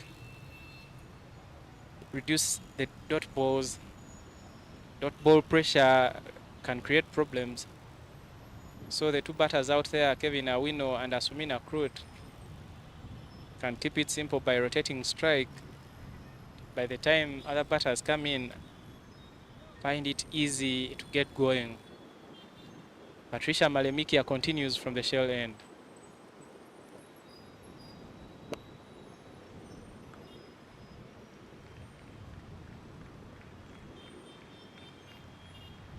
Another short pitch delivery with Tonofa, and Kevin Awino cuts that one beautifully.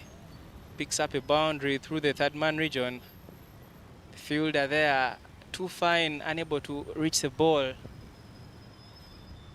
The Rafters now finding it easy. 2 boundaries in 2 balls. Takes their total to 13 in 2.1 overs. It's a boundary at the very end of the first of the last over. And now a boundary to start up this one. Touch and go. Good hands, good throw, good end. Everything good about that. And that's the experience all over Konsi Aweko.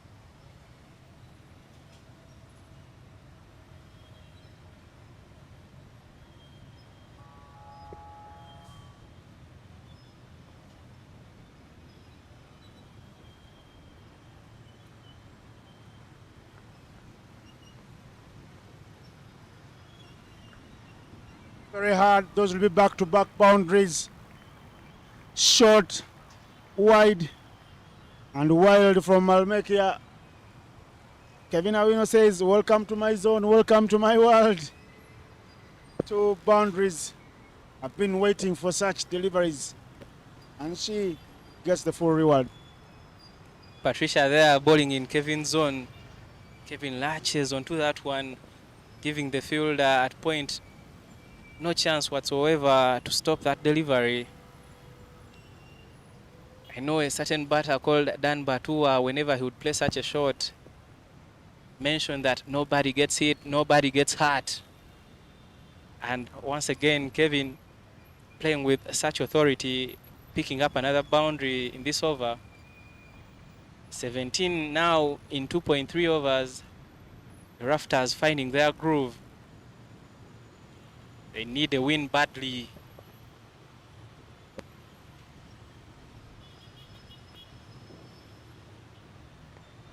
Better lines from Almekia. She gets it right at the third time of asking. After being hit to the same region for 2 back-to-back boundaries. You talk about Batua, I tell you what, even in the women's cricket we had players like that. There was Barbara Mukankusi, former captain of the Victoria Pearls. There's another player from the women's setup, Naomi Kayondo Bagenda as well. Played the call shot and says, you've come to my office, please get out. There was no permission for you. If you continue coming, I'll punish you. Look at this. They've made a mess of it. Now there's a chance for a run out if Kulme has an electric throw. No, she doesn't. And they'll get 3. 3 from nothing. A wayward throw there from Konsi Aweko. Backup unable to collect. And they complete 3 runs. Very good game awareness here from the Rafters. They know they need to take every run. Any chance offered, complete the runs, make the task easier for you. Expensive over thus far from Patricia Malemikia. Swinging for the heavens there from the youngster. No connection whatsoever on it. Malmekia will want to see the end of this over quickly and forget it immediately because it's not been the best. After going for 1 run in her first over, she's gone for quite many in her second, 11 in total. Spoils her bowling figures there. from going for at 1 per over, now she's going for 6 per over. And the scoreboard is working in favor of the Rafters. They are 20 without loss after 3.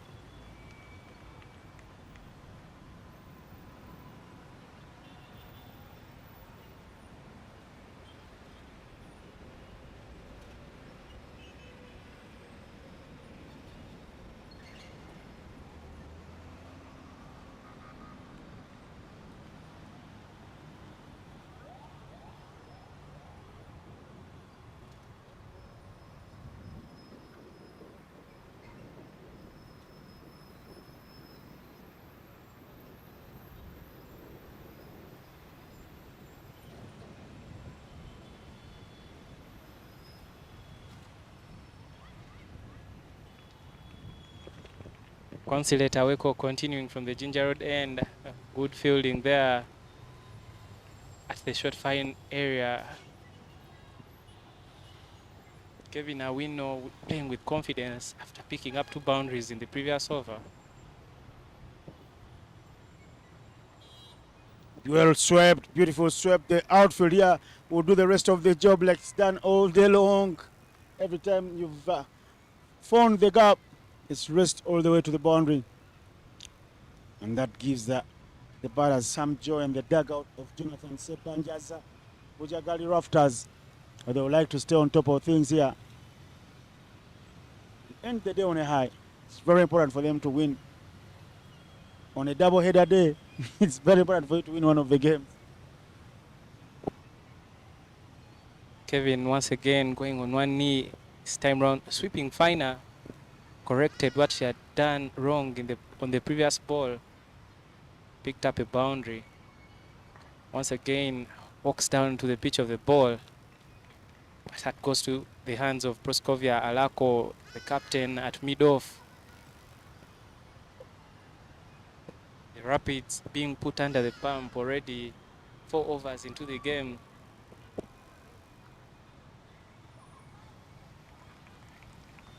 Fine stop from the youngster this time round. The anticipation even better. Says yes, one could have gone past me, but this one won't go. She does very well.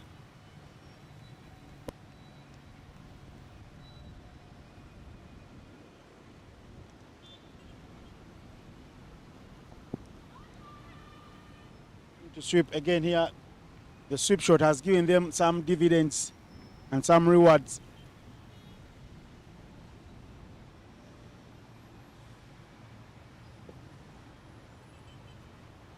You can see the umpire Sharon Natola.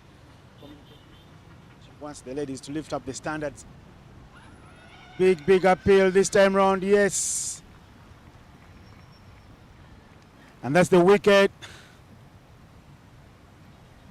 Gloria Bukol having not 1 or 2 looks, but 3 looks and waiting even further for 4 seconds before she could raise that dreaded finger. Wicket time. And the wicket falls.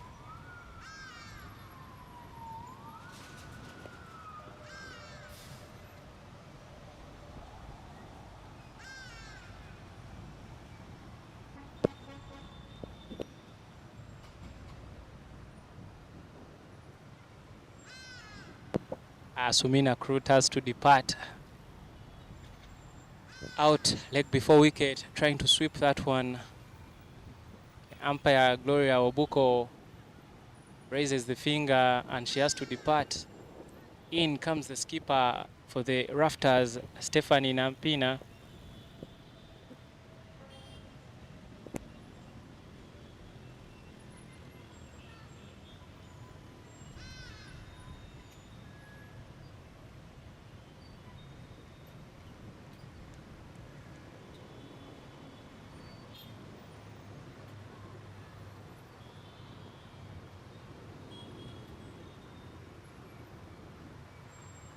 The skipper, the Dawn, Stephanie Nampina, out in the middle alley today.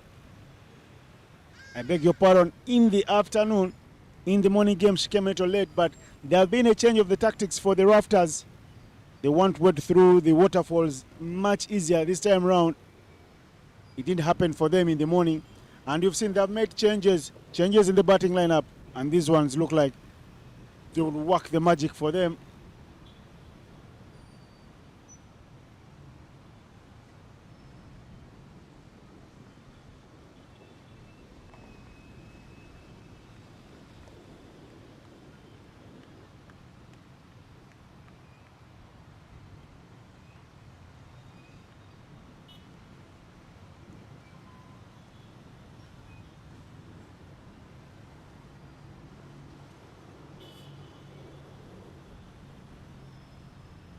Yone Karuma new in the attack.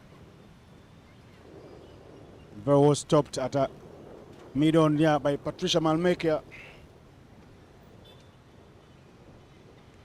Not many runs on offer.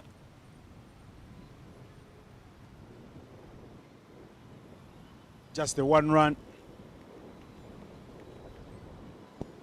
Strike given to Stefani. The skipper must work in tandem with Kevin to give their team hope. Akrut Asmin did her job. She came in early, failed. But it's all right.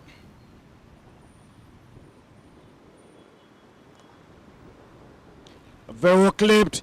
The call is 2, but Alako buys a bike, but the bike is still brand new. It can't get to the destination in quick time. 4 runs to the total. That's what their experience calls for. That's what it demands for. And that's what they get.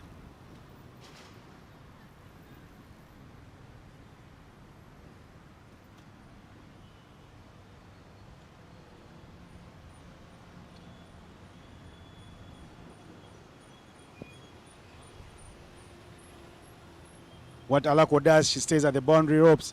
Still early on in the power play. The only 2 fielders out is a fine leg and a deep mid wicket.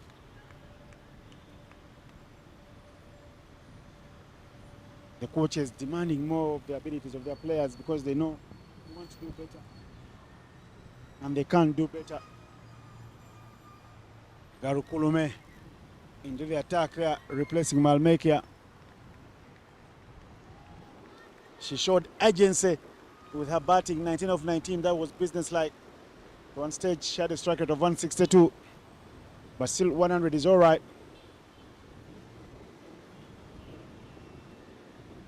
Now with the ball, she'll be looking to strike as well. Give Rapid some hope. That is dipping in on Stefani. He digs it out. After 5 overs. Nampina already picking up a boundary of the 2 deliveries she has faced. Kevin Awino, 19 of 19. If she can keep rotating the strike and giving Stephanie Nampina more of a strike, then set their team a good platform to chase the 93 runs.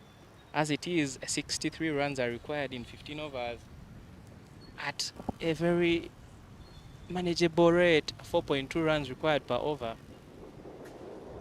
Change of bowling from the Ginger Road end.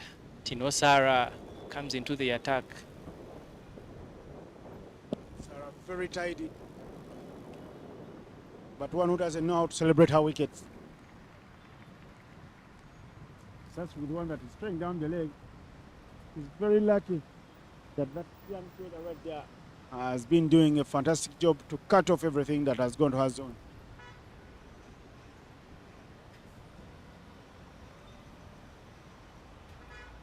Full toss, clipped, pick up.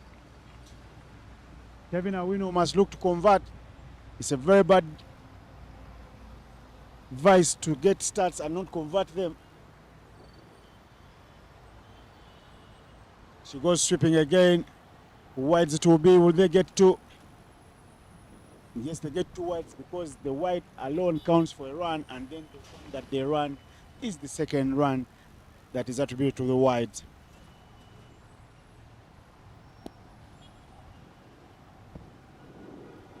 Esther Iloku, the keeper, unable to stop that one. In the air, the effort is worth it. Superb effort from Kunsi Aweko, who I told you is looking much leaner. The off-season has been a fruitful one for her, and she will get E for effort. Well, the innocent, she deserves more than an E. That was racing away to the boundary. Perhaps a credit, a C. Yeah. Tino tossing the ball up, unlike many of the spinners who have been bowling on this wicket, giving the batters time to select their shots. If she can bowl it a bit flatter, then she'll perhaps challenge these two batters out there in the middle.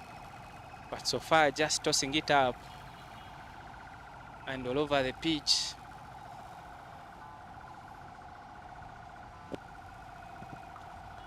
It's the power on show from Stefani Nampina. Once she hit it, she didn't run very hard because she knew something was about to give. And the full reward is what she gets. 4 runs. Come runs here for the Rafters. Gliding through the Bujjagali waterfalls. Here in the Waterfalls Women's Elite League, the 2026 edition. Jeff Castles, which edition is this? This is the 3rd edition of the Waterfalls Elite League. The 3 teams, the Karuma Rapids, Bujjagali Rafters, and Itanda Kayakers, all named after famous waterfalls here in Uganda. Very good cricket there from the Dawn after picking up a boundary. Picks up a single to complete the over. 39 for the loss of 1 in the power play. Good cricket all over by the Rafters. Heeding to the coach's call after a poor show in the morning game. Bossing proceedings thus far in the 2nd game still require 54 runs in 14 overs. And the asking rate falling further to 3.8 and over. Things are easy for them as it is.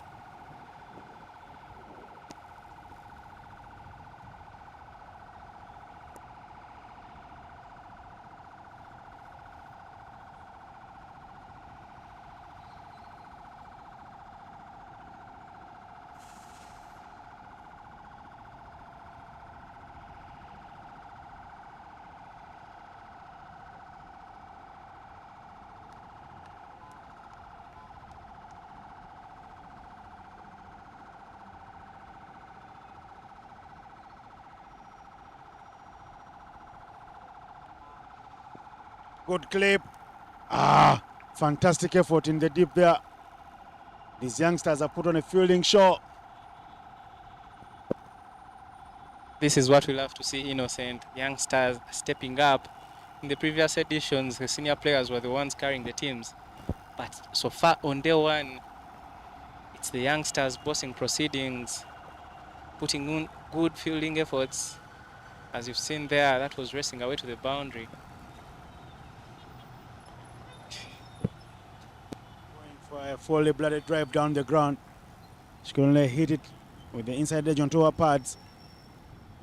Happy that didn't get onto the ankle, otherwise she would have been injured. But she's done a good job here. She's kept the hustle alive. Kevin Awino continuing to grind hard. The team are keeping not yet to her standards, even to her own submission. At the bat in the 2nd innings, she's come true and alive, and she's motoring on nicely. A strike rate tells you the story. 86, 21 of 24. And at the other end, the Dawn is also busy with 11 of 8. She leans into that one. She won't get the runs. The Rapids fighting to stay alive with the run rate dipping down. The required run rate.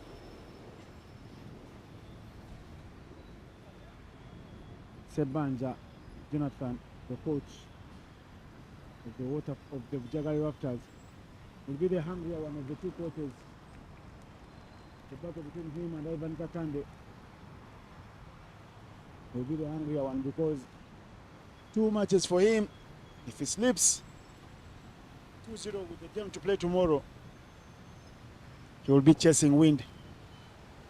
When you chase wind, you will never catch up.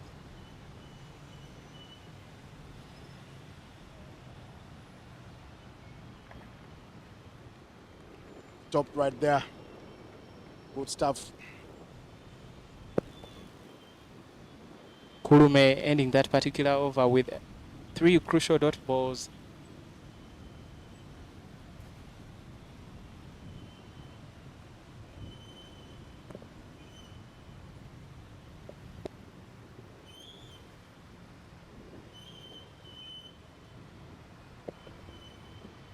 .41 for the loss of 1 wicket in 7 overs. Good scoring rate from the Rafters. The bowling change from the Karuma Rapids. Rita Musamali is given the ball. The past year, we didn't see much of her with the ball. But in the first game of the Waterfalls Elite League 2026, given an over very quickly, captain didn't wait to bring her when the game becomes harder, trying to pull it back right now. Rita is skiddy bowler off the wicket, and she will rush Kevin through her shots, perhaps making her play some forced shots and create a chance for her team.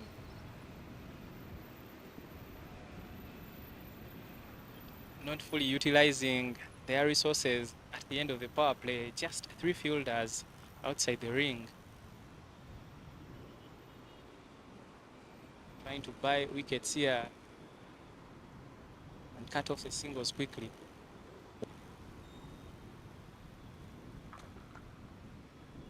Mali is welcomed into the bowling arsenal with a powerful good shot by Kevin Awino.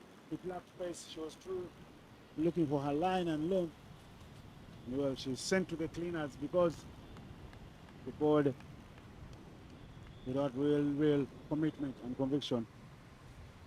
It's going to be a long over for her now, unless she works very hard. When you come into the bowling attack and your first ball is hit to the boundary fences, you have to fight very hard to finish with respectable figures and win over the confidence of the captain to give you another over.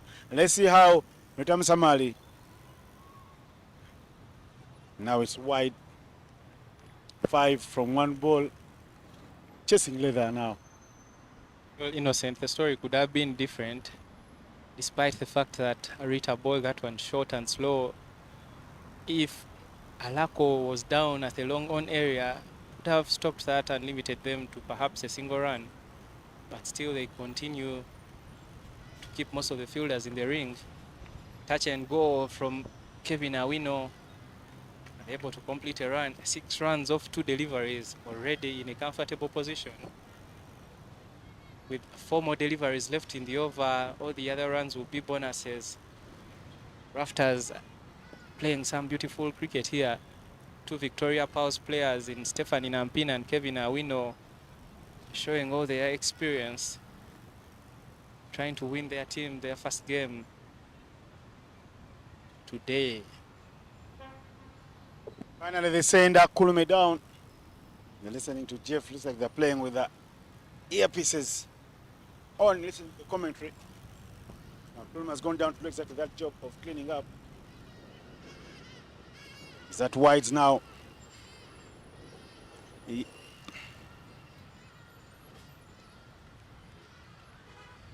going to see the communication from the umpire.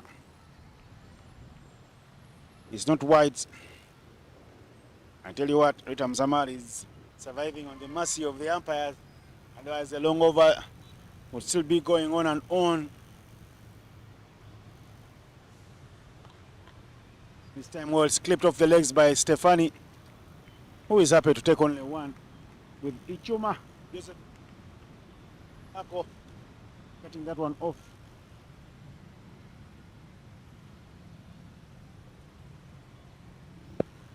The captain, Proskovia Alako, trying to play mind games with Kevin Awino bringing in the fielder once again. Another wide delivery from Rita Musamali. An over made in hell for her. An over that entirely shifts the advantage to the Rafters. Over, it's been long. 8 runs already from 4 balls.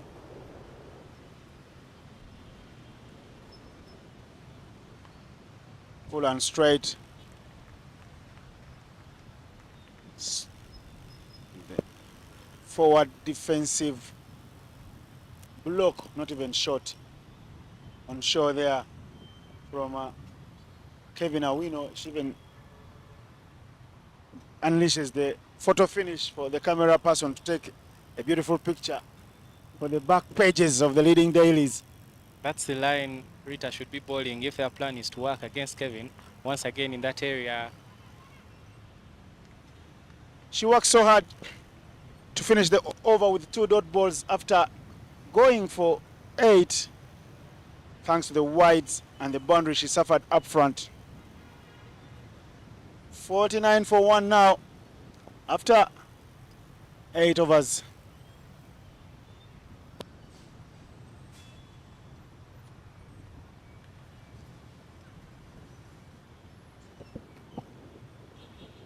The Rafters halfway into the chase. 49, pardon me, in 8 overs. They still require 44 in 12 overs. Most importantly, still have 9 wickets in the dugout. Ikuma Josephine is brought into the attack. In the first innings, Rafters using a lot of pace, spinners bowling only 30% of the total overs. The Rafters, pardon me, the Rapids using more of the spin thus far. And another youngster given an opportunity.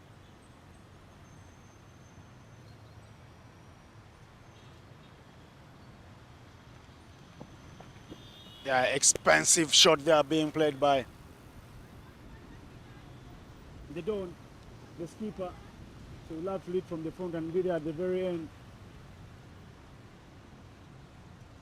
Josephine Ichoma brought into the attack. She was there at the end. She had no answers for the spin of the teacher, Sarah Kiteng. She will have to give the Raptors the same dose of medicine that she got from the spinners when she came out to bat. Well, she's doing a fine job replacing Kulume Garufiona. Sebanja just had an extensive chat with the next batter in, Malisa Ariokot. And I love the lessons going on here, both on the pitch and in the dugout. The coaches happy to impart more knowledge to the youngsters to show them their full skill sets.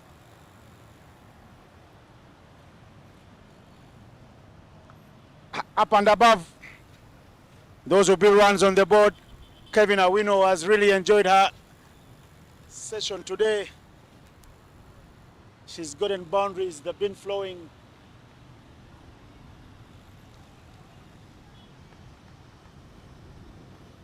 And now she gets one outside off stop. She's moved to 30 of 29. The Rapids on the back foot now. The bat of the Aras and the Rapids. Again, cut. That is Kevin Awino for you. It's her day. It's indeed her day. And when she's hit it, it always travels because it is in her zone, and that cut shot has been rewarding for her this afternoon. Everything she's hit as a cut shot has gone to the boundary. If you look at the boundary she's scored so far, Kevin Awino, 6 boundaries, that's 24 runs already.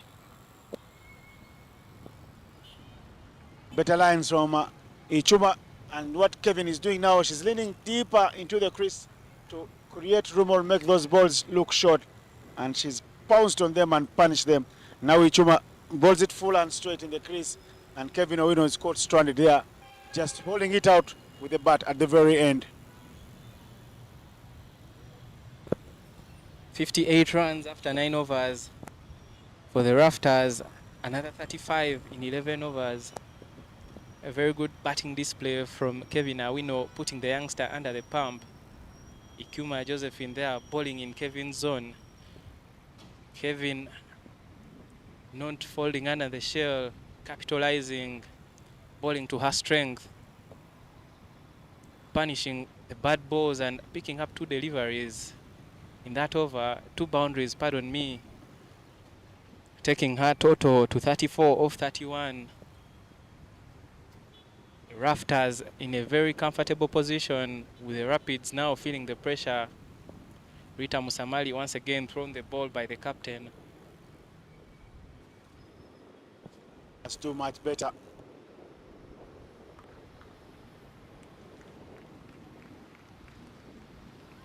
Part-timers normally do the job of halting the flow of runs by picking up a big wicket all there, picking up a prize scalp, and one of these two will be a prize scalp, because as things look like they are gliding along nicely and they're on top here, the Rafters.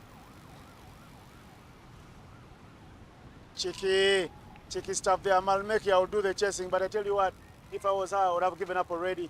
Once you don't chip in the dive, you'll always be chasing shadows, because the outfield has been doing the rest of the job. And the storyline for Musamali continues. Her suffering the brunt of the many runs that her team have conceded, and every time she's coming to ball, same affair. There's a boundary up front in the over, and then she's chasing the over at the very end, which is hard for them to win. She's gone for 12 now already. 12 runs in just 1.2 overs. Working for the opposition. Again, delicate stuff there. That is astute stuff from the skipper. A boundary and a couple. That is real big business. The hustle is good thus far for the Rafters. Stephanie Nampina, very good batting, playing around with the field. After that boundary, the fielder Patricia Malemikia slightly shifted from the gully region to the short third man region, and the next delivery is played through the gully region to pick up 2 runs.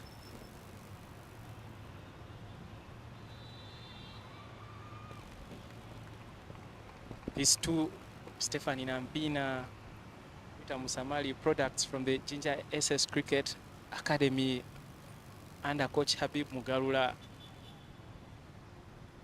Some of his prize products. Played some beautiful cricket, won Uganda very many matches. Now they're out tussling for their 2 sides. Chance for a run out, a yes and no call. But finally they scamper through for a run. A brain freeze there between Patricia and Konsi. You can tell the Rapids under the pressure to an extent that fielders are unable to collect and effect runouts.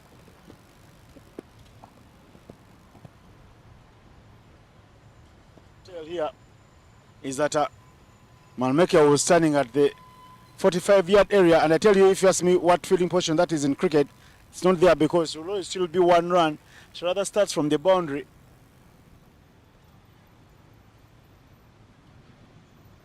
End of the over from a player named nicknamed Sigino. Yeah, coaches literally call her Musa because her full name is Musamali. Another over that goes for 8 runs. So she's moving at 8 per over. There'll be a quick drinks break. Yeah, it's been hot, humid, and the 2 batters have done very well.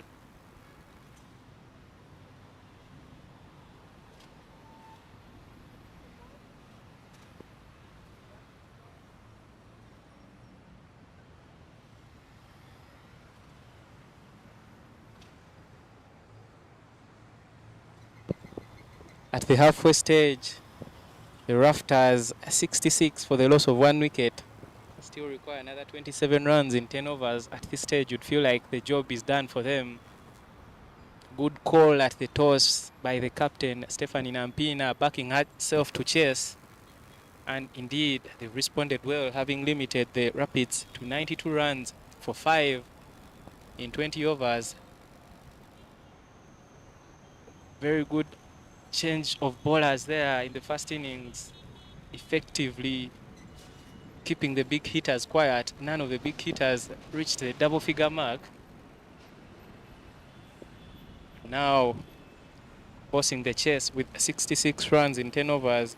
Kevin Awino, 35 of 32, 6 boundaries, scoring at 109. Stephanie Nampina, herself the captain, with 3 boundaries with 20 runs in 21 balls. The hustle from the senior players coming through and alive. They will have some smiles on their faces. The head coaches, the 2 coaches of the Victoria Pearls, who have stayed here all day long to catch this action. Looks like they gave each other a call in the morning. They're all dressed in Cricket Uganda, new rebranded shirts, and they've watched the 2 games. And this hustle between the 2 senior players shows the maturity that is needed at this stage. If you can't win games for your teams at the franchise stage, you have no business playing in the senior level, because the volume is increased a notch higher, and you won't find any rhythm there. You may be dancing like an Indian to a reggaeton song, same style like to an Indian song. No offense to my Indian brothers listening in. It's all about dancing.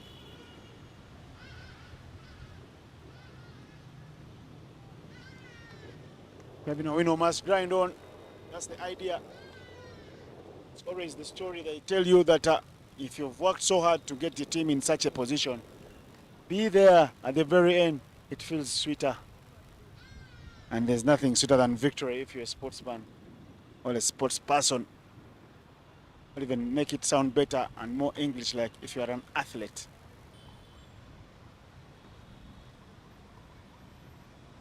Konsaweko brought back to stem the runs flow. Well, can she do the job? There is no pressure on Kevin Awino to play a rushed shot. They need to stay calm. They're on top of things, and they need now just 27 runs at 2.7. I think Jeff Castles would win this game as well now. Pierce through the covers, Ichuma on the bike chasing. But I tell you what, it's been the storyline. If you chase here, you'll never catch up. The outfield has been tailor-made for batters. The wicket a featherbed for the bowlers to extract some extra bounce and get some movement. But once it leaves that square, you're on your own, Jeff. Yes, Innocent. The youngsters need to learn quick. Cricket is unforgiving. If you don't chip in that dive, you'll always come second in the chase. Never win gold. Already Kevin getting 4 and above the required rate in the over, scoring and getting more from the next over. Comfortable position for the Rafters. Again, it looks like they will be chasing the over, because she's already scored the runs required for the over, and just one more run here will make them stay in a comfort zone for having scored the runs for 2 overs. Mathematics was not my best of subjects, but when it comes to things like cricket and it's a thinking game, I think I am good at that. I can easily do the calculus nice and easy. The slow sweep. A little fumble from the youngster, but there won't be a second run. A little lack of urgency from her, but it's all good. She's been all right. I just feel that the youngsters now look like the game is slipping away from them, and I tell you what, the youngsters hate to lose. Don't be shocked to see them rub the tears away from their faces at the end of the match. Cut very well here. They don't doing copy and paste from Nampina says, if you can cut, I can cut better. After all, we are the same size when it comes to height. It all falls in our zone. Konsaweko experience does count, but for the 2 batting out there. They say we are equally experienced. And when you fall short in your lines, we will punish you. So she's already been milked for 9 runs in the over. The Rafters already scoring for the next 3 overs. And 9 runs, very comfortable position. And now they require 22 in 9.2 overs. Once again, chance for a catch. Tino Sara with a beautiful catch there at the backward point area. A very, very good catch there. Putting in a diving effort. That was racing away. A flashing blade from Stephanie Nampina. Youngster not giving up easily. Throwing her hand at it. And the catch is taken. Tell you what, that is plucked out of the wilderness from Tino Sara. All our teammates run to her to celebrate because that could actually be the catch of the day. We saw another one earlier on in the morning from Asmina Krut at the boundary, only that she fell over with it for 6. But it was a superb effort. One that I'd also have given E for effort. But here, young Tino Sara will get G for good. Innocent, I would give her an A+. A very, very good catch to dismiss the captain, Stephanie Nampina. 24 of 23 deliveries. A very good partnership there with Kevin Awino. Set a very good platform for their team. And now the game is theirs to lose. Never know men's cricket. As we've seen on a couple of occasions, surprises are always in store. 18 runs required in 9 overs. 8 wickets in hand, and Malisa Ariokot is the new batter in. Malisa had some good intent in the morning game, and now with a low total to chase, I hope she maintains the same approach. That wicket lifting the spirits of the Rapids. Previous over so dropped shoulders all over the park, but now you can see the youngsters happy and jolly into the game. They know they need wickets to win this one. Rita Musamali once again back into the attack.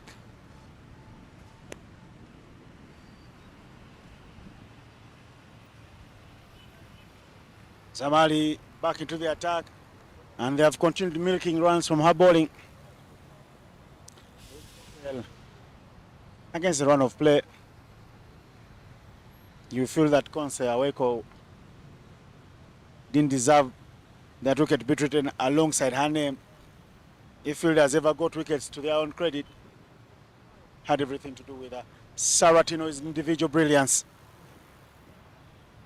Effort ball from Rita Musamali, and it beats the flashing blade of Malisa Ariokot. When she was out here, the coach was showing how touch and go. But when she comes in, I think everything is forgotten. When she's flying past her head, she swings hard at a very good delivery. Samali, back to back, almost Ensarilo was picking up a wicket for her team. Had she rattled those stumps, that would have been a wicket.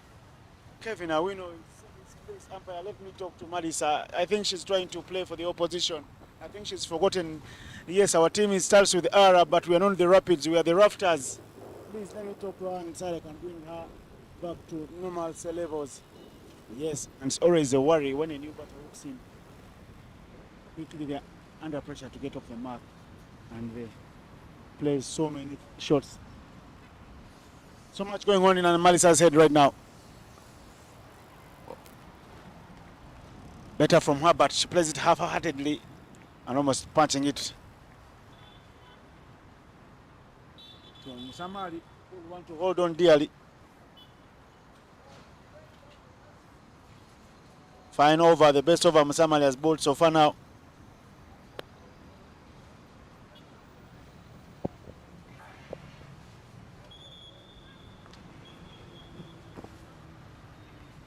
Full toss. It's not hit for 4. But what she does well is she hits it on the ground, because when wickets start tumbling, many funny things happen. And if it's in the air, someone can pull off a stun of a catch, and your team is running out of seniors now, because I think Malisa is one of the last seniors remaining in that hut. But here is a Musamali.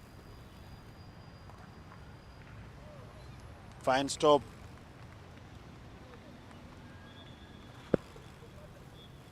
Tidy over from Rita Musamali, just conceding a solitary run. Malisa Ryokot very guilty of trying to go over the field. All the fielders in that previous over but one were in the ring, and Malisa chanced herself clearing the field, pick up a boundary, but unfortunately conceded 4 dot balls, only managed a single.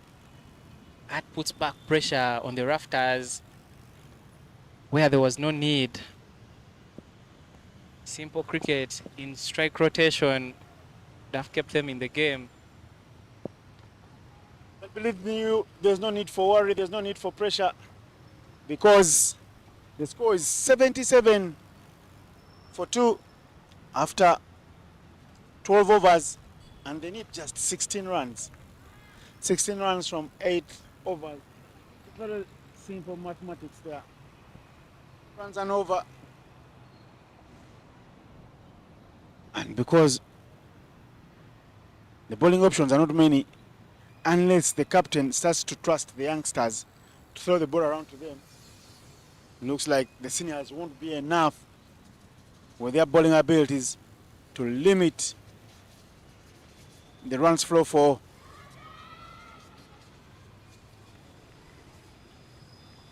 Malisa Ryokot. Needs to play with conviction now. If she's going to play that whip, play it with real conviction. Don't go half-hearted. Otherwise that ball could creep underneath your back and clip your leg stump.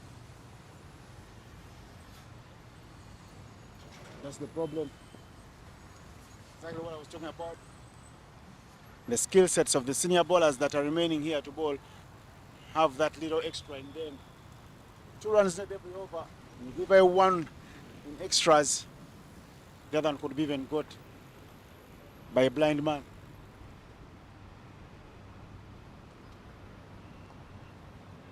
And there you are, the runs of the over have been gotten. And there is a throw, and the stop is better. Again, hats off to the youngster right there. And Malisa at this stage trying too hard to finish off this one, and Kevin decides to take the matters into her hands.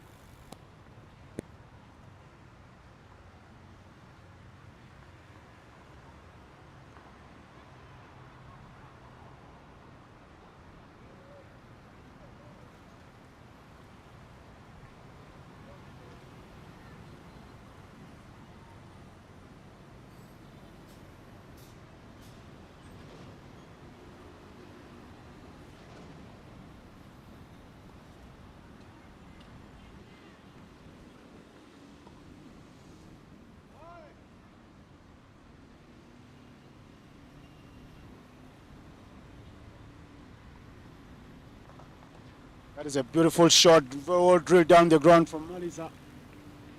She's finding her range. Malmekia with a clean-up job. I thought Malmekia bowled very well. When a bowler is bowling well like Malmekia, you take her out of the attack, and then you bring her back when the game is lost.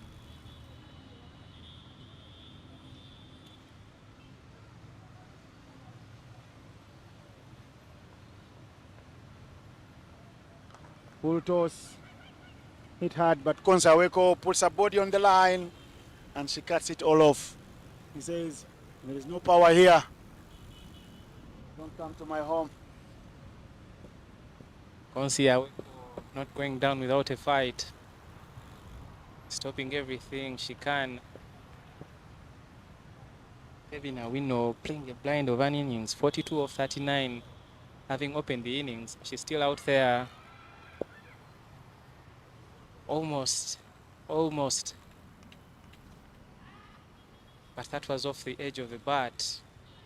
Loud shouts for LB umpire Sharon Athola indicating that there was some bat onto that one. She will survive and play on. Not the biggest of hitters, but those 6 boundaries she's gotten make them 7. I've given her an edge over the rest of the batters this afternoon. 83 for 2 in 13. 10 more runs needed in 7 overs. Almost a run a ball. 2 hits is the dream for the commentators, who will think that they've run out of their English bundles and want to call it a day. But I think also it's right at the moment now that we give a shout out to the sponsors.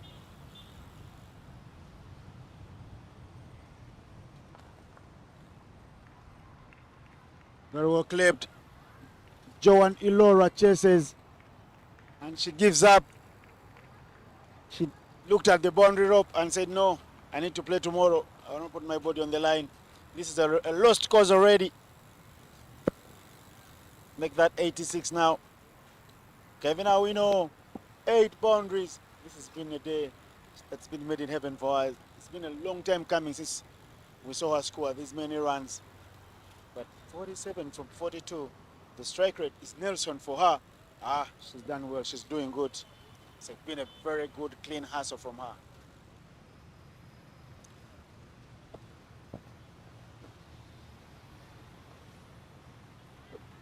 Two pads again. 50 up for Kevin Awino. That is the first 50 for the tournament, and comes from a very senior player, a former captain of the Victoria Pearls. Kevin Awino brings up that half century. The little midfield finally coming through from the youngster who's done so well. But Kevin Awino, look at her. 9 boundaries. 9 boundaries make that 36 runs for her have come through the boundaries. And her running between the wickets has been good. And the strike rate will be one of the talking points for the coaches as she moves to 51 from just 43 deliveries. Well done to you, Kevin. The keeping was not up to scratch, but the batting has been well above your weight. Musamali bowling a final over. Straight to the fielder. Chance for the run out. It's the bull's eye. And Kevin Awino goes packing. They will celebrate here. A famous wicket. But does it come a little too late, or will there be some late drama in this match? Captain was the happiest. Would think the throw came from her, Lako. But all the credit goes to Egaru Kulume, Fiona. Kevin switching off at the final moment, having done the hard work, but she leaves her team in a very good position, needing only 3 runs in 6.3 overs. It would be a spell from hell for them to lose at this stage. But that's a very good batting display from Kevin Awino, having kept wicket for 40 overs so far in the day, going on to hit a 50.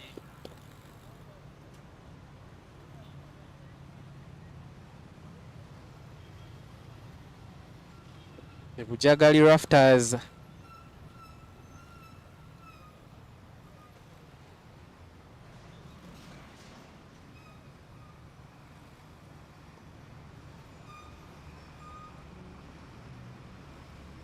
Three runs from 39 balls.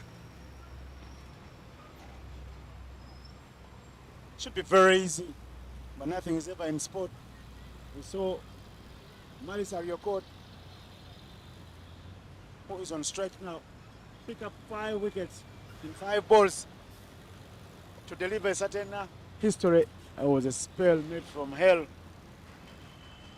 for the opposition. He goes swinging very hard.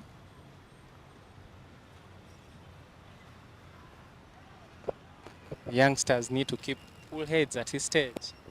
The fielders inside the ring don't just run aimlessly like headless chicken, lest you lose the remaining wickets without completing the chase.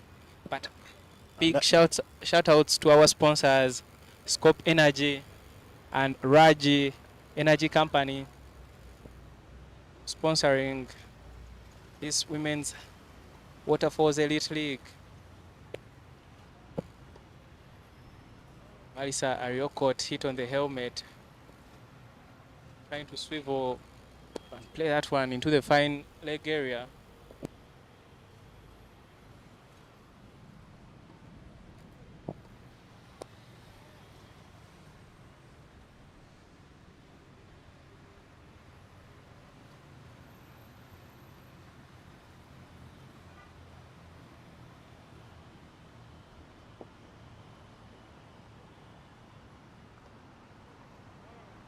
Concussion test going on there for Malisario Court with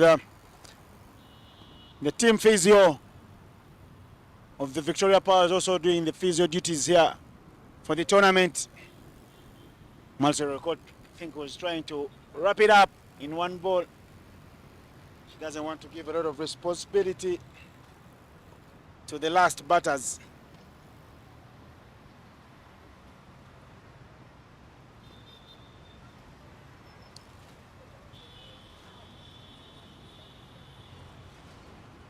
Kongai Masi, powerful player as well, walks in with the job almost done, but they need to stay calm, they need to stay cool and collected.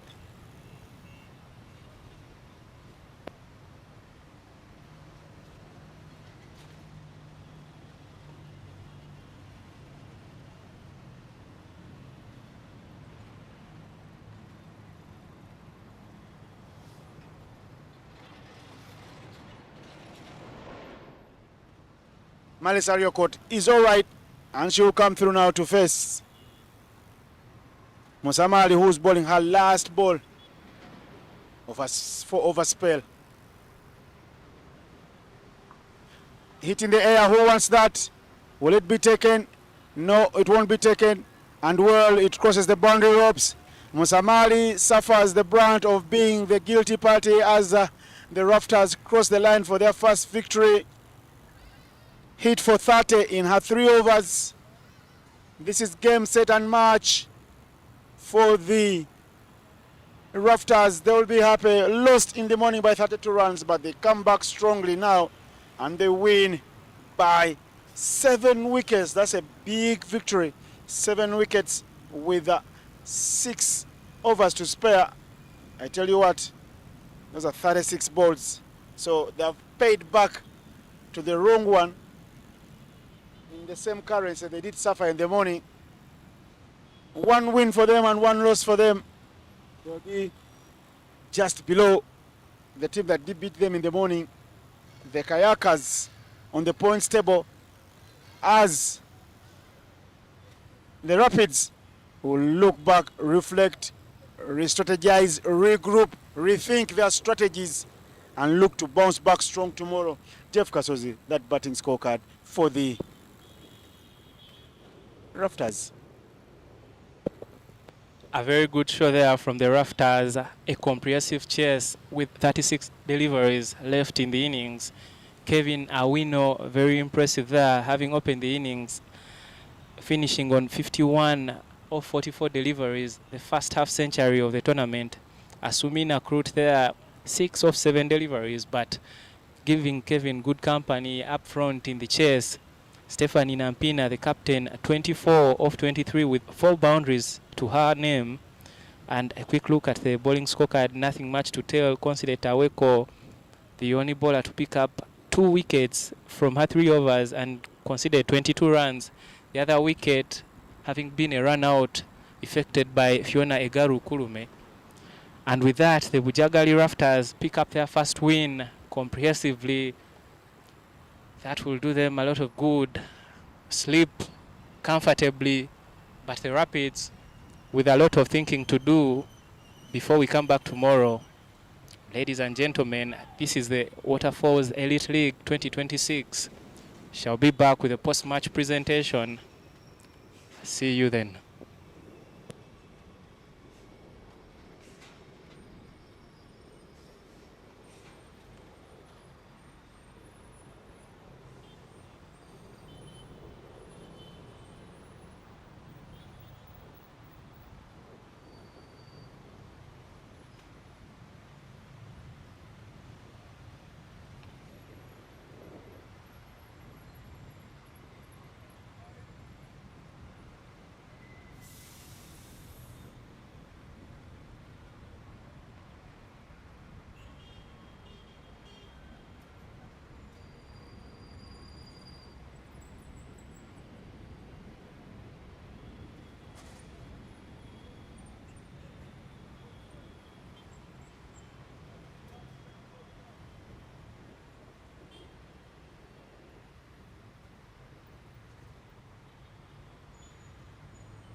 osenganza olozobera January nga teganya okugwako.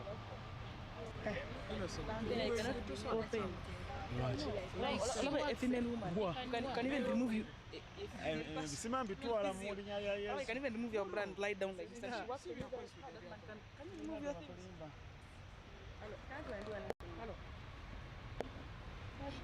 You know hours, eh?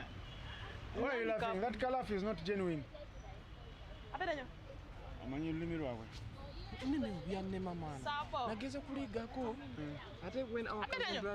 Mic check 1 2. Are you serious? Mic check 1 2. Mic check 1 2. Somewhere stuck away. Yo, Steve, chiti chiti, mic check 1 2. I wanted to put it. I wanted to walk in my phone. Hey, you do like this. And so innocent akomera ku camera no innocent.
Wherever you are in the world, welcome to the presentation on match day number 1, game number 2 of the Women's Waterfalls Elite League, the 2026 edition. It's been a beautiful game. The Bujjagali Rafters up in arms against the Karuma Rapids. And I tell you what, first things first, it is the Rapids that batted first, only got 92.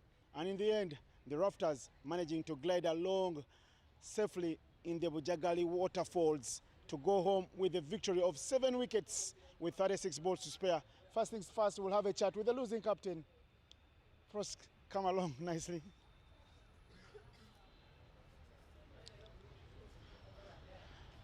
You didn't win the toss, you were put into bat, you promised heaven on earth that you guys would get 120 and you would defend it. Things didn't go your way. Where do you think you fell short? Well, yes, we promised we would get 120 runs. Well, we fell short. The batters got out early. Like, we didn't take our responsibilities out there. Not until the young girl took in for us, took charge until we got in like 92 runs. Yeah.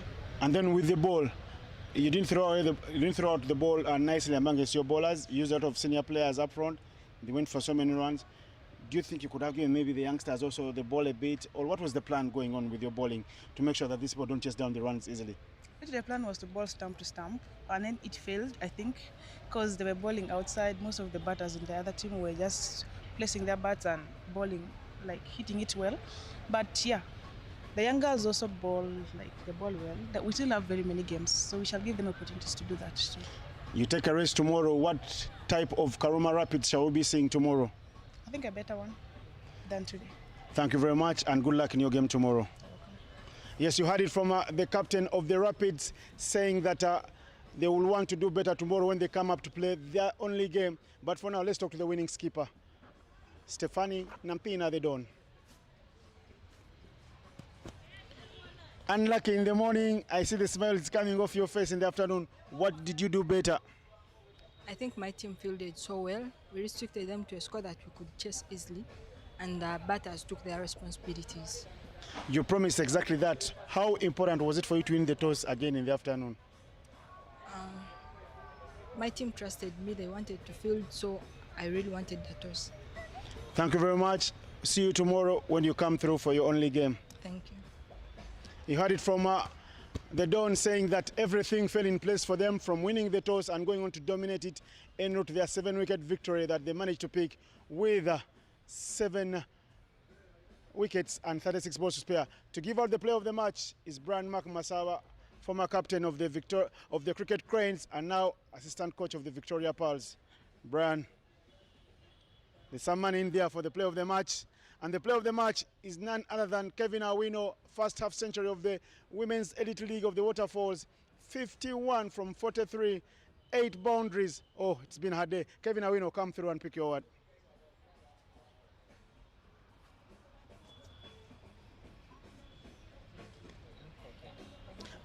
Money in the envelope for Kevin Awino. There. Thank you very much, Brian. Kevin Awino, let's have a little beautiful chat here. Well done to you. How do you feel after your morning show and your afternoon show? Compare the two shows you did put out there today.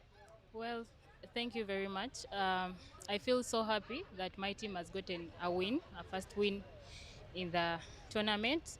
And we did everything that we wanted to do. And I'm happy that we won today. Your knock, what was your thought process? How you went about your knock? Because you kept leaning back deep into the crease and pouncing into every short ball that was given to you and hitting it to the boundary. According to the morning game, we didn't win the game because we did not play in ourselves as batters. So I decided to be like, let me play in myself. Any bad ball, I'm taking it. So I played in my game and the results came. What should we expect from Kevin Awino going forward?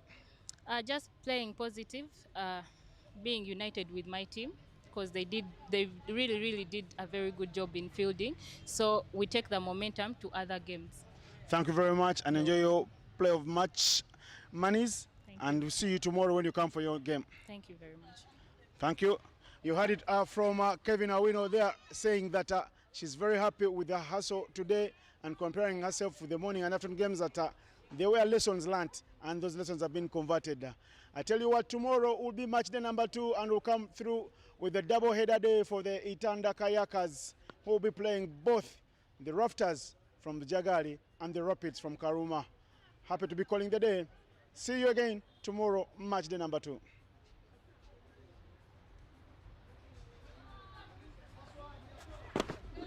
Chiwede. No, wait. Kevin, 1 second.